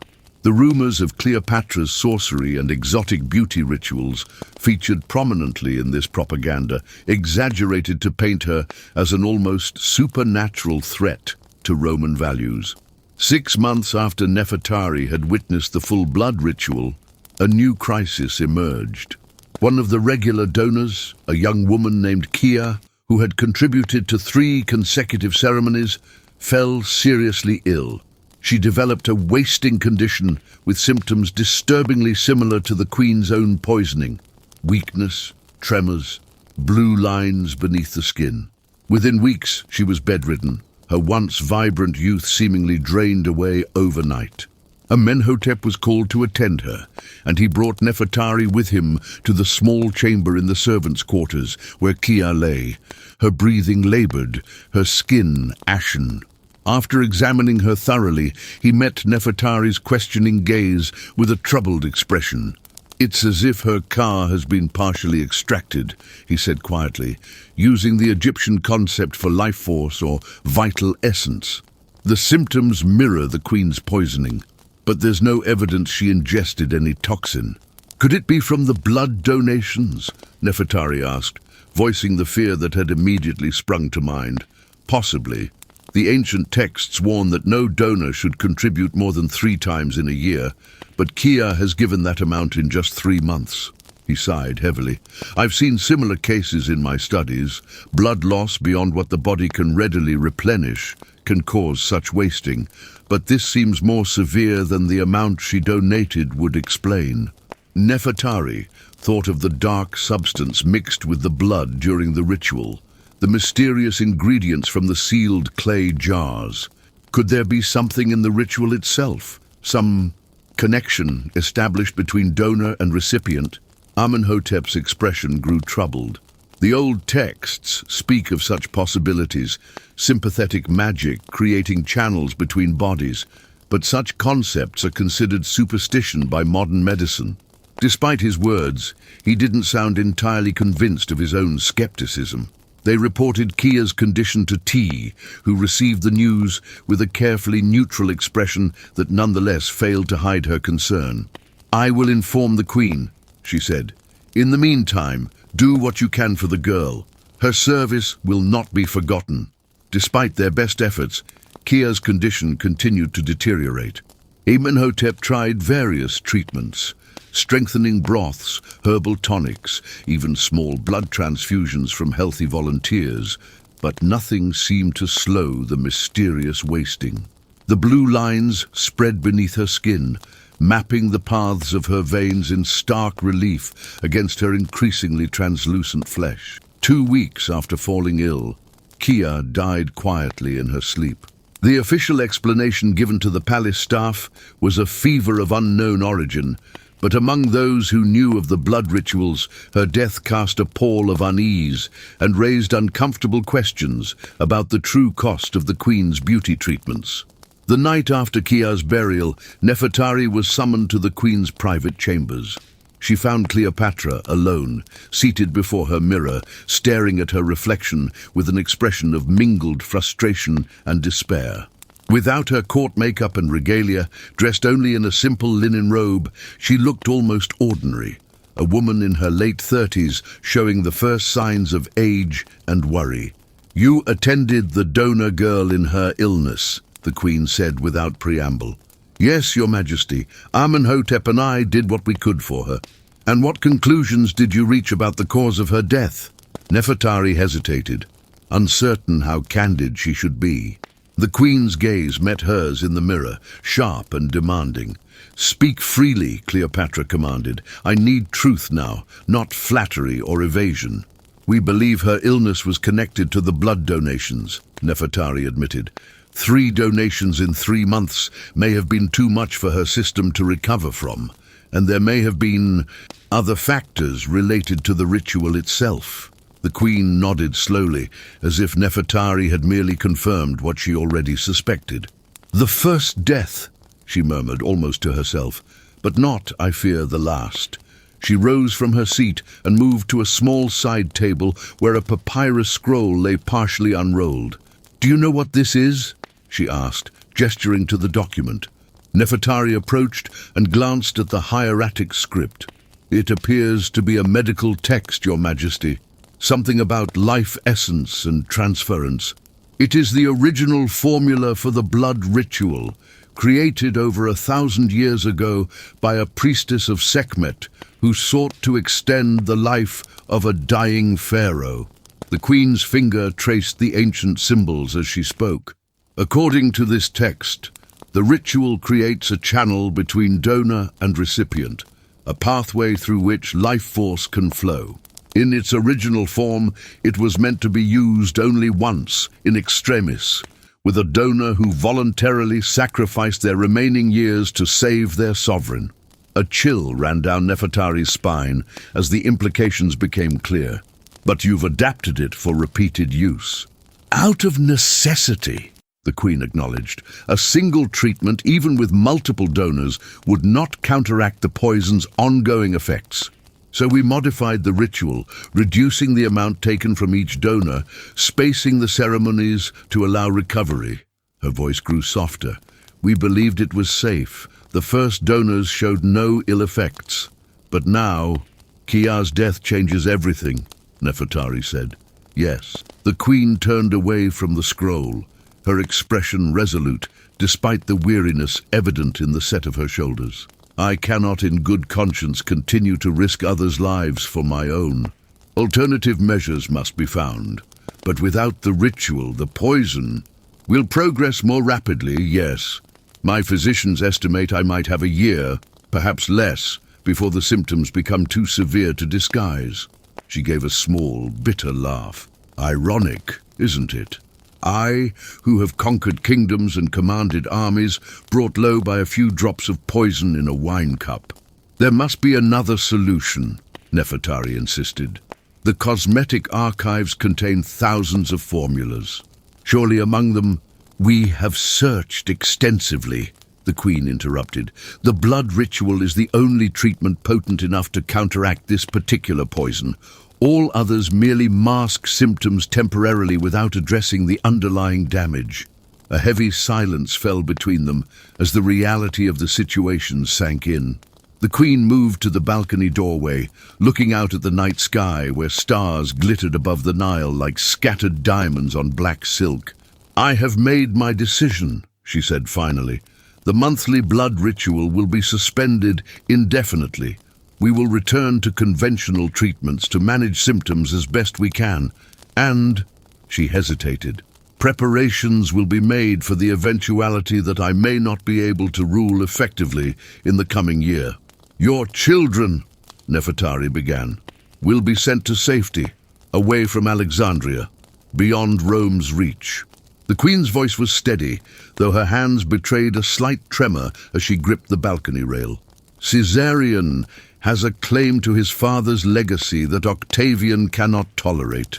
The twins have Antony's blood, which may prove equally dangerous if Rome turns against their father completely. She turned back to face Nefertari, her expression now composed and regal once more. I called you here not merely to inform you of these decisions, but to give you a task. Your studies of the cosmetic archives have progressed well, according to T. I want you to compile a complete record of all the formulas, both conventional and ritual, with notes on their preparation, application, and effects. This knowledge must be preserved, even if I am not.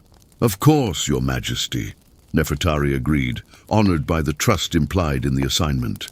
But surely such records already exist, in fragments, scattered across numerous scrolls, many in archaic languages, or using obsolete terms for ingredients.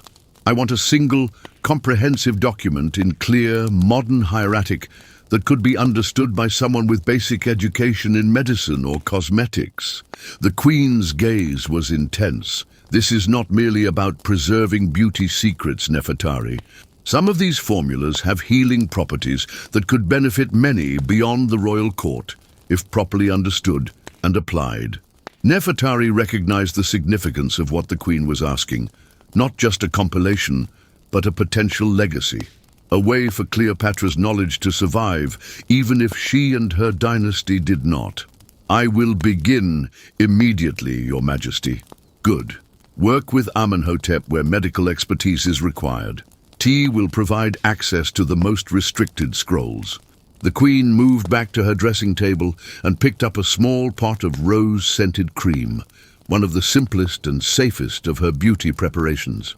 Now, help me prepare for bed. Tomorrow I must appear before the court as if nothing has changed, as if the Queen of Egypt remains as vital and timeless as ever. Udil, as Nefertari assisted with the Queen's nighttime beauty routine, applying light oils to her face and neck, brushing and braiding her natural hair, she was struck by the poignancy of the moment. This woman, who had commanded one of the world's great civilizations and captivated two of Rome's most powerful men, was now facing her mortality with quiet dignity, her legendary beauty slowly slipping away despite all efforts to preserve it. The following weeks saw significant changes in the palace routine. The donors who had regularly participated in the blood rituals were quietly dismissed with generous compensation and sworn to secrecy. The underground chamber was sealed, its entrance concealed behind a new wall in the Isis temple. Outwardly, everything continued as normal. The queen maintained her appearances, conducted affairs of state, and entertained visitors with her customary charm and splendor. But in private, the effects of suspending the blood ritual quickly became apparent. The tremors in the queen's hands grew more pronounced, requiring her to avoid certain public activities where they might be noticed. The blue lines beneath her skin spread visibly, necessitating heavier cosmetics and more concealing clothing. Her energy waned, forcing her to rest frequently between official duties. Amenhotep worked tirelessly to develop treatments for her symptoms, herbal preparations to reduce the tremors, special compresses to alleviate the pain that increasingly accompanied her movements, tonics to boost her flagging energy. These measures helped, but they could not halt the poison's inexorable progress. Nefertari, meanwhile, devoted herself to the compilation the queen had requested. Day and night, she worked in a small chamber adjacent to the cosmetic laboratory, surrounded by scrolls borrowed from various palace archives. She organized the formulas by purpose, by ingredient, and by level of complexity, noting which were suitable for regular use and which carried risks that outweighed their benefits. For the most dangerous preparations, those containing lead, mercury, arsenic, and other toxic substances, she included detailed warnings and, where possible, safer alternatives developed through her collaboration with Amenhotep. For the ritual treatments, including the blood ceremony, she documented not only the physical components, but also the incantations, astronomical timing, and symbolic elements that were considered essential to their efficacy. As she worked, a pattern began to emerge from the ancient texts, a philosophy of beauty that went beyond mere appearance to encompass health, spirituality, and a concept the hieroglyphs referred to as divine harmony. The earliest formulas, dating back to the Old Kingdom, emphasized balance and purification rather than dramatic transformation. It was only in later dynasties, as Egypt came into greater contact with foreign powers and beauty became more politicized, that the treatments grew more extreme and the risks more severe. 3 months after Kia's death, as the Queen's condition continued to deteriorate despite their best efforts, political events reached a crisis point. Word arrived from Rome that Octavian had publicly denounced Mark Antony as a traitor to Rome, influenced by foreign sorcery and unfit for his position. The Roman Senate, under Octavian's manipulation, declared war not on Antony directly, but on Cleopatra, portraying her as the true threat to Roman security and values. Antony, who had been in Athens attempting to rally support among his remaining allies, returned to Alexandria immediately. The reunion between him and the Queen was emotionally charged, his shock at her visibly deteriorated condition mingling with his fury at Rome's betrayal and his determination to mount a defense against Octavian's inevitable military response. Late one evening, as Nefertari was returning to her quarters after delivering a new palliative cream to the Queen's chambers, she encountered Amenhotep in a secluded corner of the palace gardens. His expression was troubled, and he greeted her with uncharacteristic abruptness. "We need to talk," he said, glancing around to ensure they were alone, "about the Queen's condition and what happens next." "Has there been a change?" Nefertari asked, immediately concerned. "Not in her health, that continues to decline as expected, but in the political situation." He lowered his voice further. "Antony is preparing for war, gathering what forces remain loyal to him. But the physicians who attend their private councils say his strategy is desperate. Many believe he cannot win against Octavian's superior numbers and resources. And if he loses, then Alexandria will fall. The Queen will be captured, paraded through Rome as a trophy of war, and likely executed." Amenhotep's face was grim. "She knows this. I believe she's making her own preparations." A chill ran through Nefertari as she understood his implication. "You think she intends to take her own life rather than face such humiliation?" "I know she does," he confirmed. She has requested certain toxins from the medical stores, ostensibly for pain management, but in quantities that suggest a different purpose. Nefertari wasn't entirely surprised by this revelation. The Queen's increasing focus on putting her affairs in order, her careful arrangements for her children's future, her insistence on completing the cosmetic compilation, all pointed to someone preparing for an end they saw as inevitable. "Why are you telling me this?" she asked. "Because we may need to make our own plans," Amenhotep replied.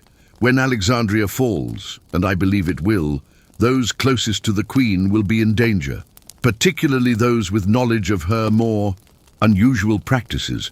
The Romans are already spreading stories of her sorcery and unnatural beauty rituals. They will want witnesses to confirm these tales, to justify their actions against her." The reality of their situation struck Nefertari with new force. In attaching herself to the Queen, in learning her secrets, she had tied her own fate to that of a falling dynasty. "What do you suggest?" "Completion of your compilation, for one thing. That knowledge should not be lost, regardless of what happens to any of us." He hesitated, then added, "and preparation for a swift departure from Alexandria when the time comes. I have contacts in Upper Egypt, remote temples where we could find sanctuary until the political situation stabilizes." The idea of fleeing, of abandoning the Queen in her final hours, troubled Nefertari deeply. "I cannot simply leave her service," she protested. "Not after all she has shared with me, all she has taught me."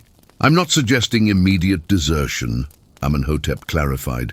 "Only that we be ready when the end comes. The Queen herself would not want her knowledge to die with her. Why else ask you to compile it? We may best serve her legacy by surviving to preserve and potentially share what we have learned."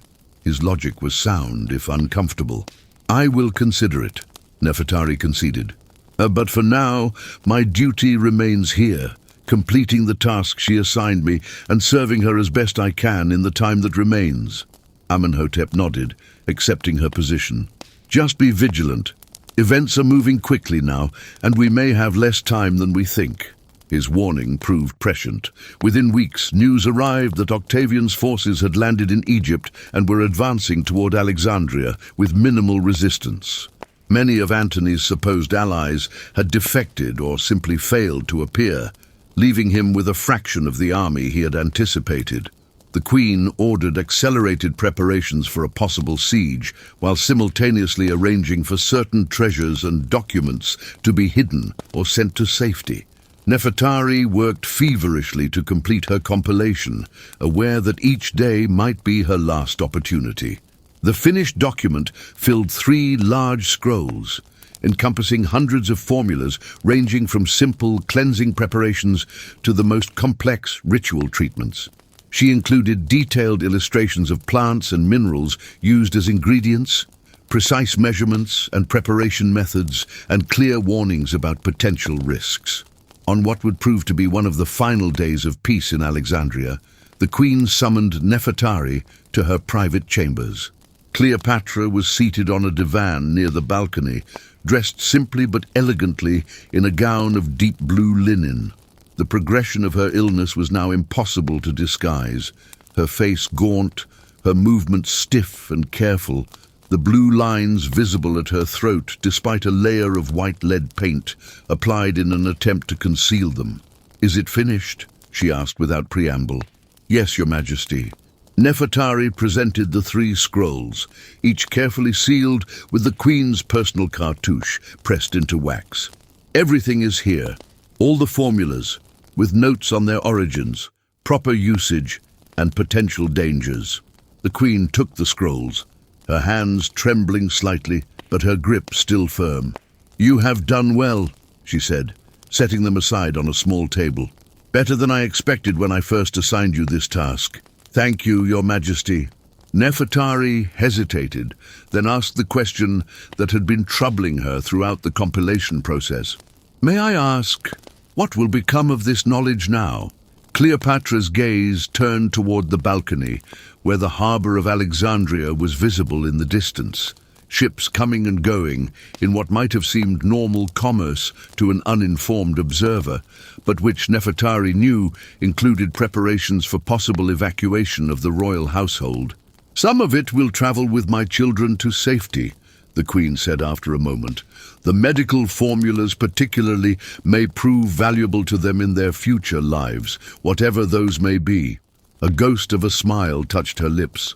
"As for the beauty treatments, perhaps they are best left behind. They have brought me power, yes, but at what cost? To myself, to those who served me, to Egypt itself?" She turned back to Nefertari, her expression suddenly intent. "What have you learned from your study of these ancient formulas? Not the technical details, but the deeper understanding. What is beauty in the end?" The question caught Nefertari by surprise, but she found herself answering from a place of genuine reflection after months immersed in the ancient texts. "I believe beauty, as the ancients understood it, was not merely appearance, but harmony, the balance of elements within the body and spirit. The earliest treatments sought to restore this harmony when it was disrupted by illness or age." She paused, gathering her thoughts. Somewhere along the way, that understanding was lost. Beauty became something to be imposed from outside rather than cultivated from within, and the more extreme the methods became, the further they strayed from that original wisdom. The Queen nodded slowly. "A fair assessment. I wonder sometimes if Egypt itself has followed a similar path, imposing grandeur from without while losing touch with the inner harmony that once made it truly great." She sighed, a sound of genuine weariness. "But such philosophical musings are a luxury I can ill afford now." She reached for a small wooden box on the table beside her and opened it to reveal a delicate gold necklace set with lapis lazuli and carnelian, a design favored by nobility but far more valuable than anything a servant could normally hope to possess. "This is for you," she said, holding it out to Nefertari. "Not merely payment for your service, but recognition of what you have become, a keeper of knowledge that spans thousands of years of Egyptian wisdom." Nefertari accepted the gift with proper obeisance, genuinely moved by the gesture. "I am honored beyond words, Your Majesty. Wear it when you leave Alexandria," the Queen continued, confirming what Nefertari had suspected, that her eventual departure was not only expected but approved. "It will serve as both protection and credential among those who understand its significance." Before Nefertari could respond, a commotion in the antechamber interrupted them. Raised voices, the clatter of weapons. The doors burst open to reveal Mark Antony, his face flushed with emotion, several of his officers behind him looking grim. "The fleet has defected," he announced without ceremony. "Ships that were ours yesterday now fly Octavian standards, and there are reports of his advance forces less than a day's march from the city." The Queen absorbed this news with remarkable composure, her public face sliding into place like a mask despite her physical frailty. "Then we proceed as discussed. The children, already boarding the vessel that will take them south with their most trusted attendants and guards." Antony's gaze flickered to Nefertari, then back to Cleopatra. "We should continue this discussion privately." The Queen nodded and turned to Nefertari. "You are dismissed. Take what we have discussed and act accordingly when the time comes." With a deep bow, Nefertari backed from the chamber, clutching the necklace, and understanding that she had just received not only a gift but permission, perhaps even a command, to save herself when Alexandria fell. The following days passed in a blur of activity and mounting tension. The city prepared for siege, though few believed it could withstand Octavian's forces for long. The palace was in constant upheaval, with some officials and nobles fleeing, others making desperate attempts to establish their loyalty to Rome before the invasion, and the Queen's most faithful servants continuing their duties with quiet dignity despite the approaching catastrophe.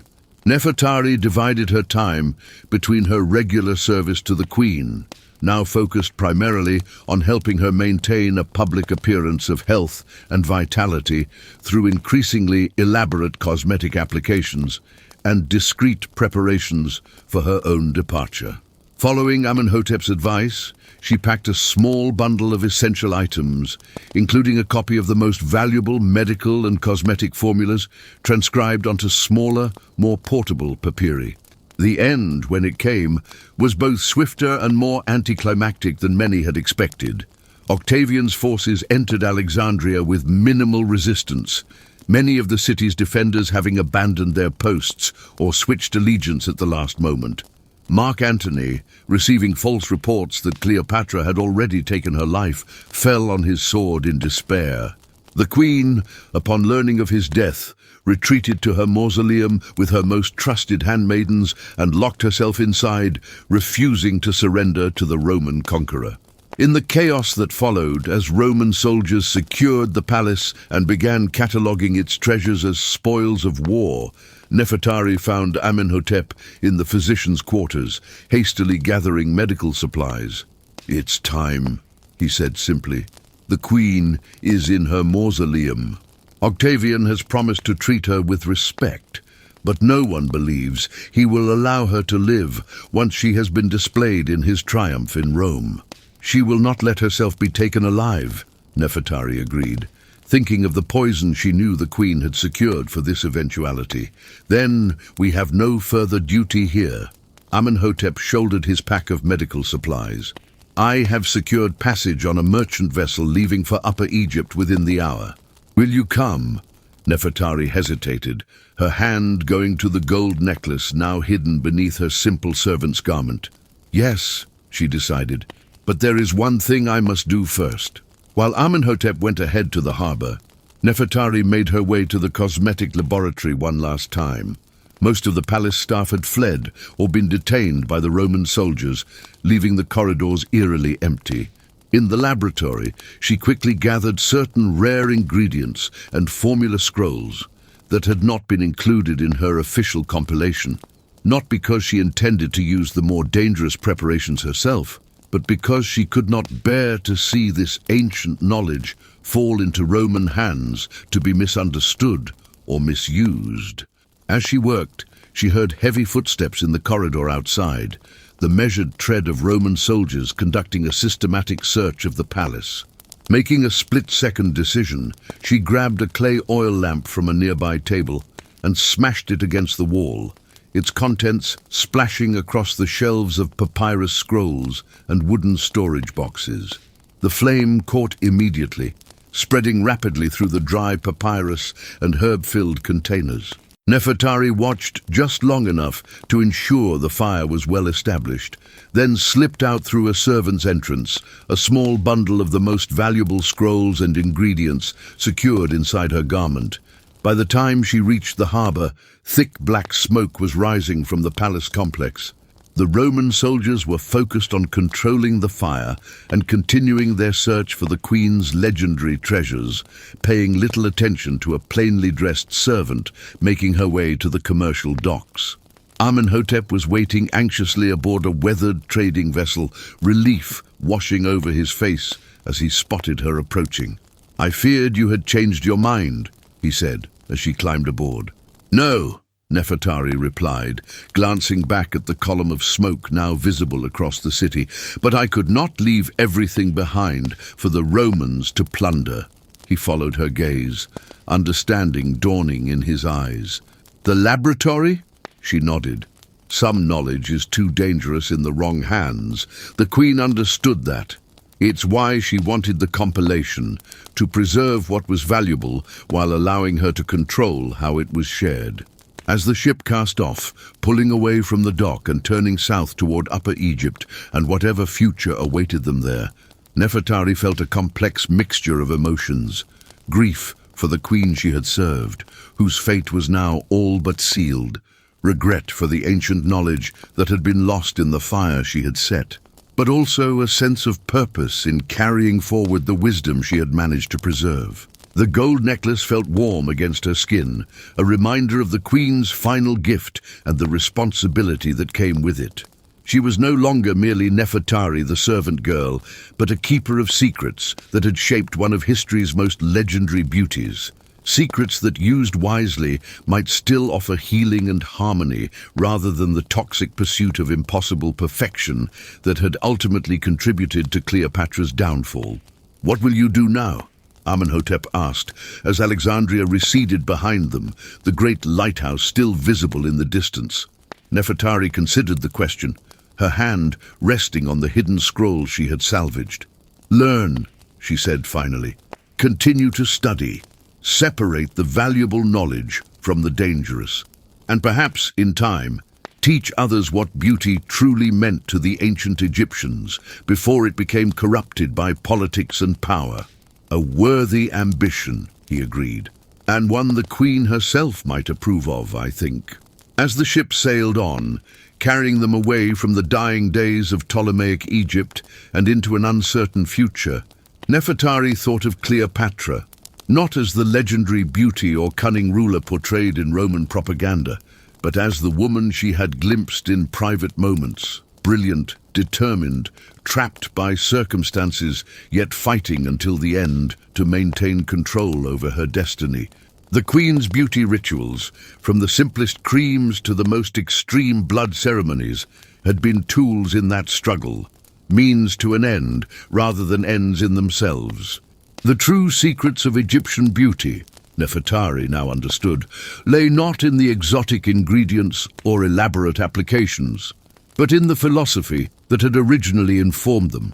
That true beauty emerged from balance and harmony, from health rather than artifice, from nurturing life rather than sacrificing it on the altar of impossible perfection.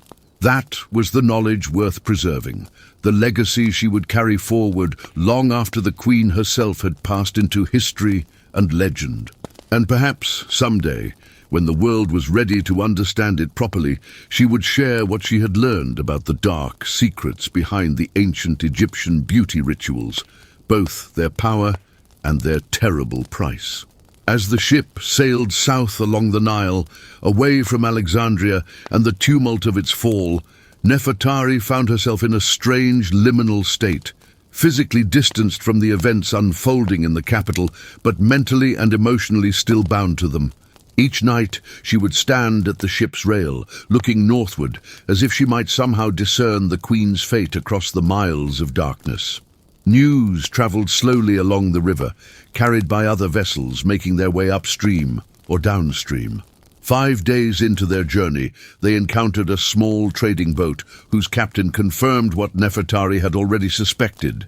Cleopatra was dead, having chosen suicide over capture. The details were already becoming muddled in the retelling. Some said she had used a poisonous asp, others that she had taken a fast-acting toxin prepared by her physicians. Whatever the method, the result was the same. The last Ptolemaic ruler of Egypt had passed into history, and with her, an era had ended. "Did you know?" Amenhotep asked her that evening, finding her once again at the ship's rail, watching the moon's reflection ripple on the dark waters of the Nile. "About her final plans?" Nefertari shook her head. "Not specifically, but I knew she would never allow herself to be paraded through Rome as Octavian's prize. She had prepared for this eventuality long before the end came. The physicians in the palace believed she used a mixture of hemlock and opium," he said. "Quick but not entirely painless. A heavier dose of opium would have been more merciful." "Perhaps mercy wasn't what she sought," Nefertari replied softly. "Perhaps she wanted to remain lucid until the very end, to maintain control over her final moments, as she had tried to control every other aspect of her life and image." They fell silent, contemplating the Queen's final choice. After a while, Amenhotep spoke again. "The Romans are already reshaping her story. The captain said there are rumors in Alexandria that Octavian is furious she cheated him of his triumph. He's spreading tales of her extravagance, her sorcery, her manipulation of Antony. Her beauty rituals will no doubt feature prominently in this propaganda." "All the more reason we were right to leave," Nefertari said. Those who knew the truth of her practices would either be forced to confirm Rome's twisted version or be silenced permanently. Their vessel continued its journey south, passing ancient temples and farming communities that seemed oddly untouched by the political upheaval that had transformed Alexandria. Egypt had endured countless invasions and changes of rulership throughout its long history. The replacement of a Greek dynasty with Roman governance was merely the latest chapter in that ongoing story.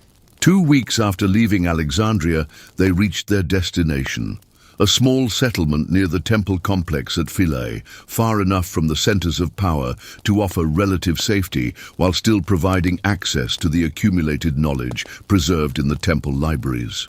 Amenhotep had connections here through his medical training, and they were received without suspicion, merely 2 more refugees from the north seeking a quieter life in the aftermath of war. They established themselves in a modest house on the outskirts of the settlement.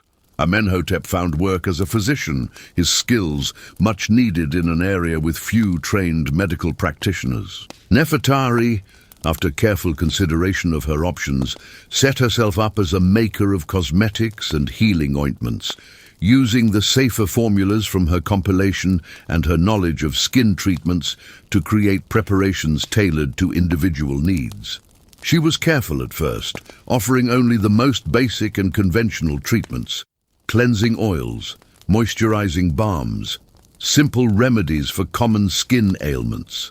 As her reputation grew and trust was established, she gradually introduced more sophisticated preparations, always emphasizing their medicinal properties rather than promising miraculous transformations or eternal youth. The gold necklace given to her by Cleopatra remained hidden most of the time, worn only on rare occasions when she visited the temple at Philae to consult its archives or attend certain ceremonies. As the queen had suggested, the necklace did indeed serve as both protection and credential, its distinctive design recognized by the temple priestesses as a mark of connection to the royal household. This recognition granted her access to texts and knowledge that would otherwise have been restricted, allowing her to continue her education in the ancient Egyptian understanding of beauty, health, and harmony. 1 year after their arrival in Philae, as Nefertari was sorting through a collection of dried herbs in her workroom, a visitor arrived, an elderly priestess from the temple whom she had encountered several times during her research visits. "Your reputation grows," the priestess said without preamble, after Nefertari had welcomed her and offered refreshment. "They say your preparations heal more effectively than those of other cosmetic makers, that you understand the skin's nature in a way few do." "I have studied extensively," Nefertari replied cautiously. "Indeed, and the source of your studies would be of great interest to many, I think." The priestess's gaze fell pointedly on a small wooden chest where Nefertari kept her most valuable scrolls, those she had rescued from Alexandria, containing rare formulas and ancient wisdom.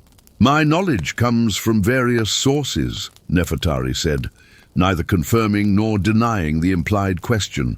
The priestess smiled slightly. "As does all true wisdom. I have not come to interrogate you, child, but to extend an invitation. The temple at Philae maintains a tradition that predates even the pyramids, a sisterhood dedicated to preserving the original understanding of beauty as a manifestation of Ma'at, the cosmic harmony that underlies all existence."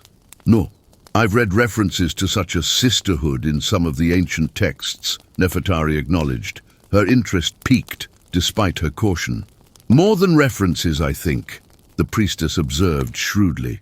"The necklace you wear to the temple on ceremonial days, it marks you as one connected to such knowledge, a keeper of secrets from the royal household, perhaps." Nefertari tensed, wondering if this was a trap of some kind.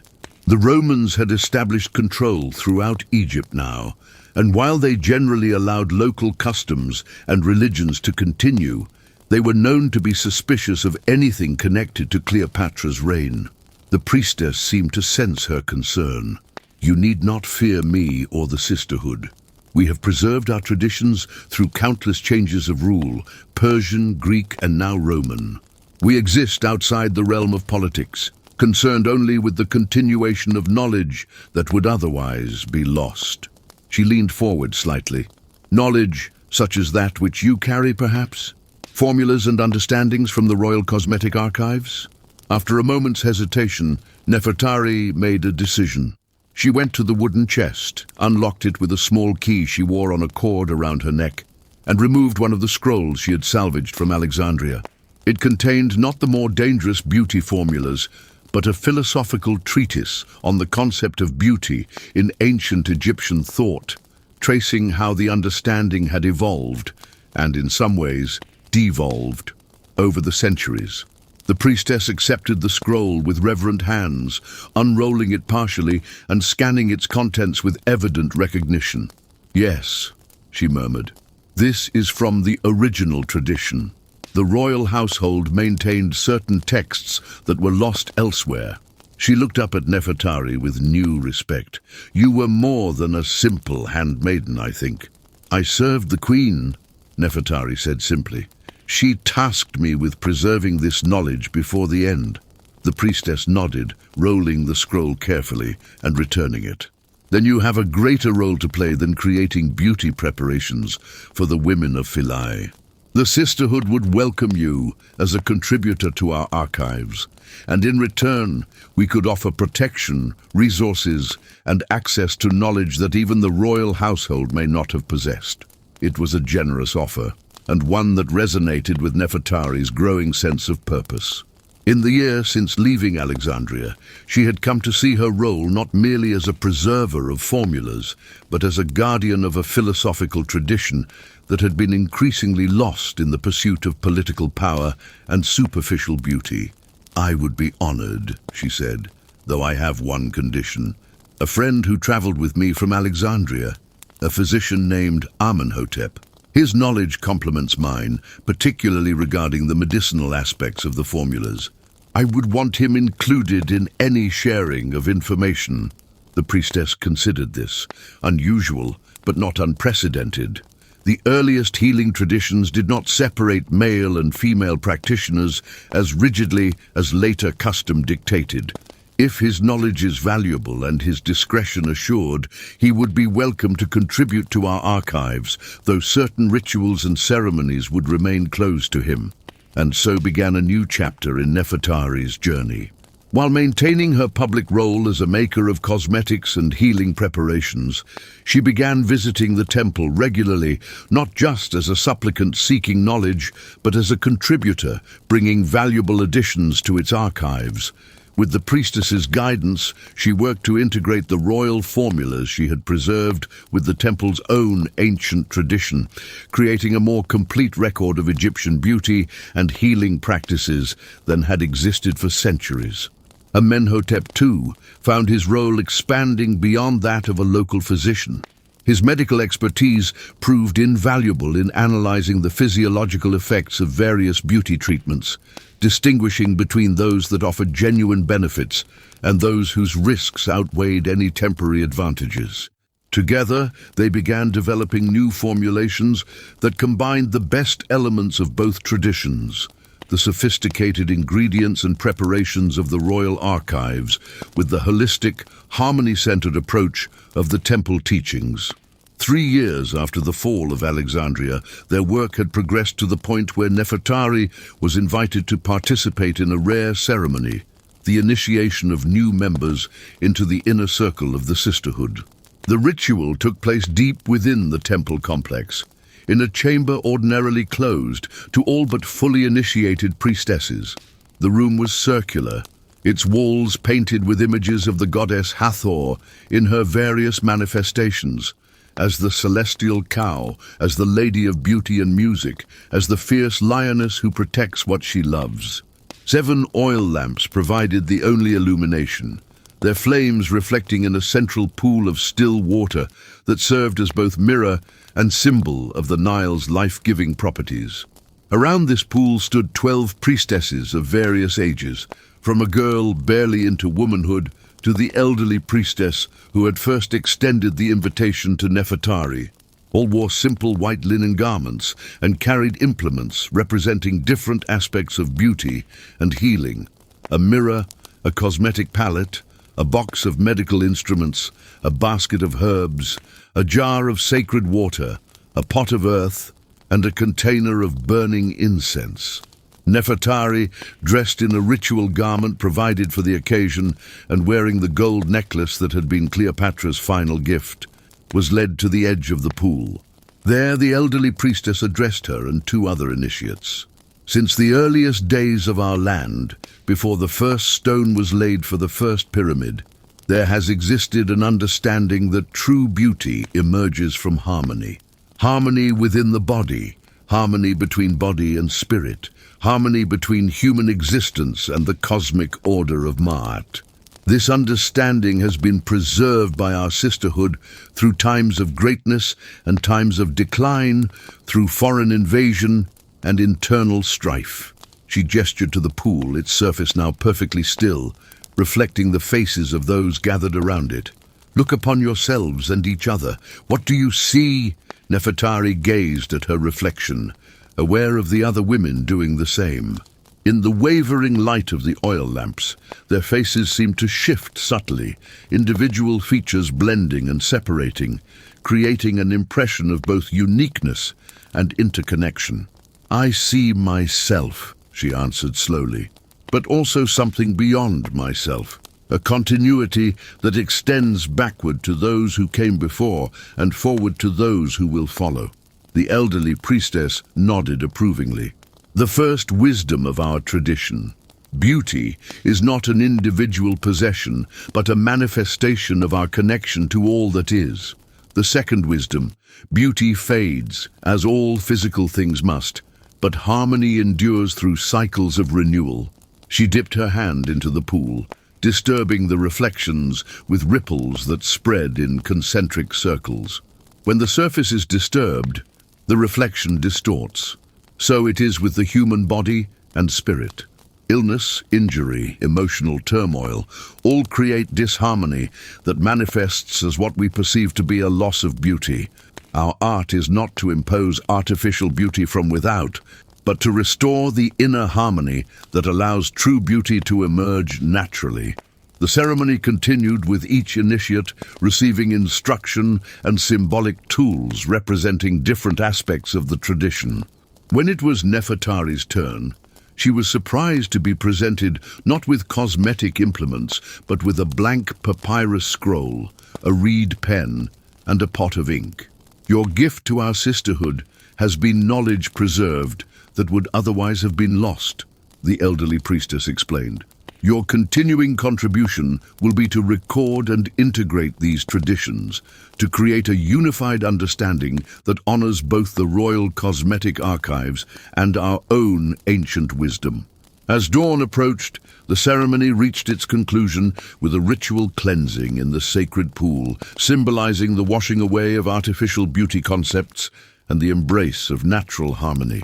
Emerging from the water, each initiate was anointed with a simple oil, blessed by the full circle of priestesses, a preparation containing none of the exotic or dangerous ingredients that had characterized the most extreme royal beauty treatments, but which left the skin soft, supple, and lightly scented with lotus and myrrh.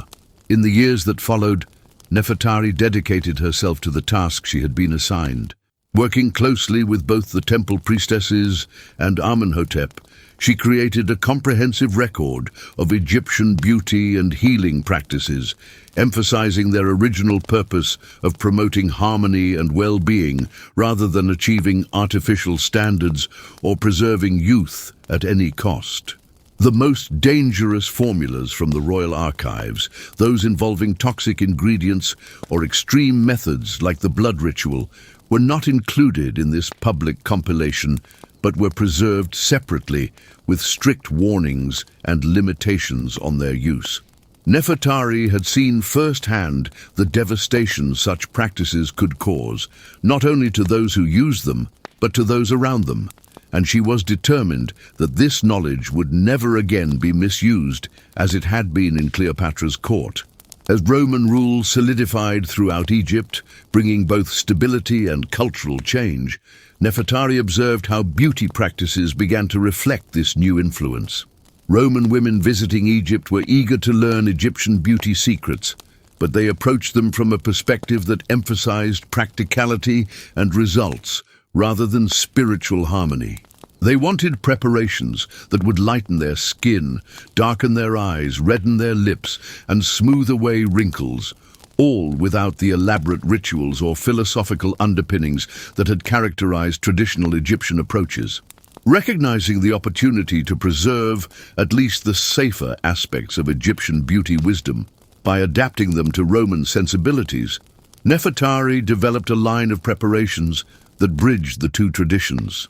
These formulations maintained the effective natural ingredients of Egyptian cosmetics, but simplified their preparation and application to suit Roman preferences.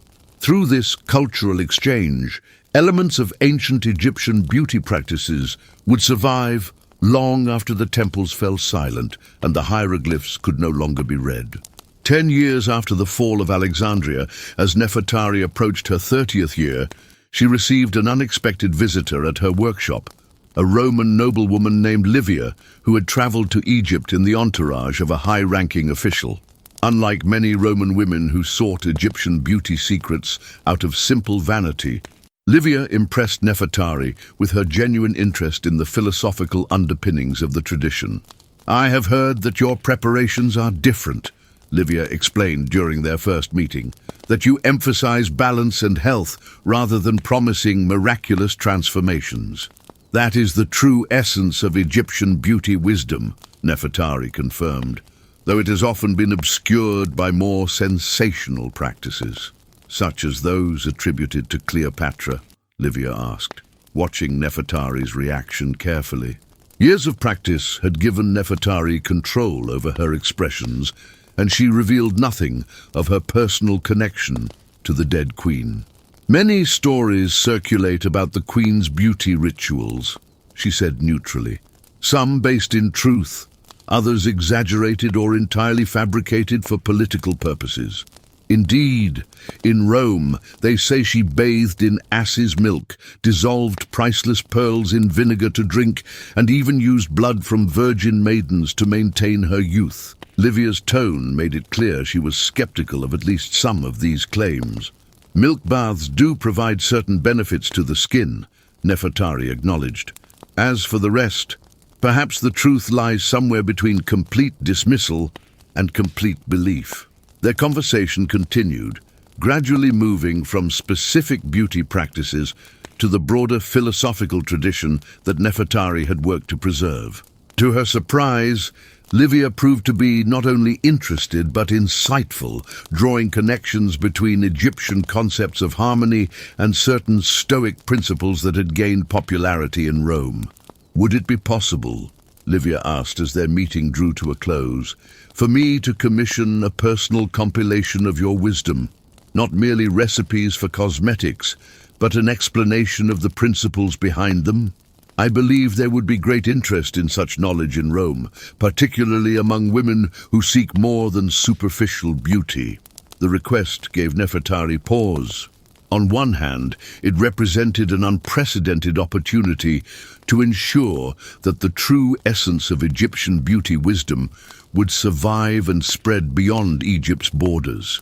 On the other hand, it meant entrusting this knowledge to representatives of the very power that had conquered Egypt and demonized its last independent ruler. After careful consideration and consultation with both Amenhotep and the senior priestesses of the temple, Nefertari agreed to create a special compilation for Livia. This document would include the safer and more accessible beauty formulations, along with explanations of their underlying principles, but would omit the more esoteric or dangerous aspects of the tradition. It would present Egyptian beauty wisdom not as exotic sorcery, but as a sophisticated understanding of the relationship between physical health, emotional well-being, and external appearance. Over the next several months, as she worked on this compilation, Nefertari reflected often on her journey from kitchen servant to royal handmaiden to preserver of an ancient tradition. She thought of Cleopatra, not the legendary seductress of Roman propaganda, but the brilliant, complex woman she had known, whose desperate measures to maintain her power and health had ultimately contributed to her downfall. She thought of the young donor Kia, whose life had been sacrificed on the altar of beauty and political necessity, and she thought of her own role in this story, initially driven by ambition and curiosity, but now guided by a deeper purpose, to transform a tradition that had become corrupted by power and desperation back into one centered on harmony and well-being. When the compilation for Livia was complete, bound in a cover of fine linen and sealed with beeswax, Nefertari added a final section that had not been part of her original plan. It was a cautionary tale, presented as an ancient allegory rather than recent history, about a queen who sought beauty through increasingly extreme methods and the price she and those around her paid for this pursuit. Though names and specific details were altered to disguise its connection to Cleopatra, the essence of the story, the dangerous allure of beauty as power and the terrible cost of pursuing it at any price, remained intact. As she handed the completed work to Livia, who had returned to Egypt to receive it personally, Nefertari offered one final piece of wisdom. "The most important thing to understand," she said, "is that true beauty is not about preservation or transformation, but about harmony and acceptance." The ancient Egyptians believed that beauty was a reflection of Ma'at, the fundamental order and balance of the universe. When we work with nature rather than against it, when we seek health rather than the illusion of eternal youth, we achieve a beauty that may be less dramatic, but is ultimately more authentic and enduring. Livia nodded thoughtfully. A perspective much needed in Rome, where appearance has become increasingly divorced from substance, and where women are valued primarily for their youth and fertility. She held the compilation carefully, as if aware of the weight of knowledge it contained. "I will ensure this wisdom reaches those who can truly appreciate it." After Livia's departure, Nefertari continued her work at Philae, both in her public role as a creator of beauty and healing preparations, and in her private capacity as a preserver of ancient wisdom within the temple sisterhood. She never returned to Alexandria or involved herself in the politics of Roman Egypt, content to focus on her mission of transforming the legacy of Egyptian beauty practices from one of dangerous extremes to one of balanced harmony. Amenhotep remained her closest friend and collaborator, their partnership deepening over the years into a relationship that defied conventional categories, neither purely professional nor romantic in the traditional sense, but a profound connection based on shared purpose and mutual respect. Together, they trained a new generation of practitioners who would carry forward their integrated approach to beauty and healing. As she entered middle age, Nefertari faced the physical changes of aging, not with resistance, but with the acceptance and grace that her studies had taught her.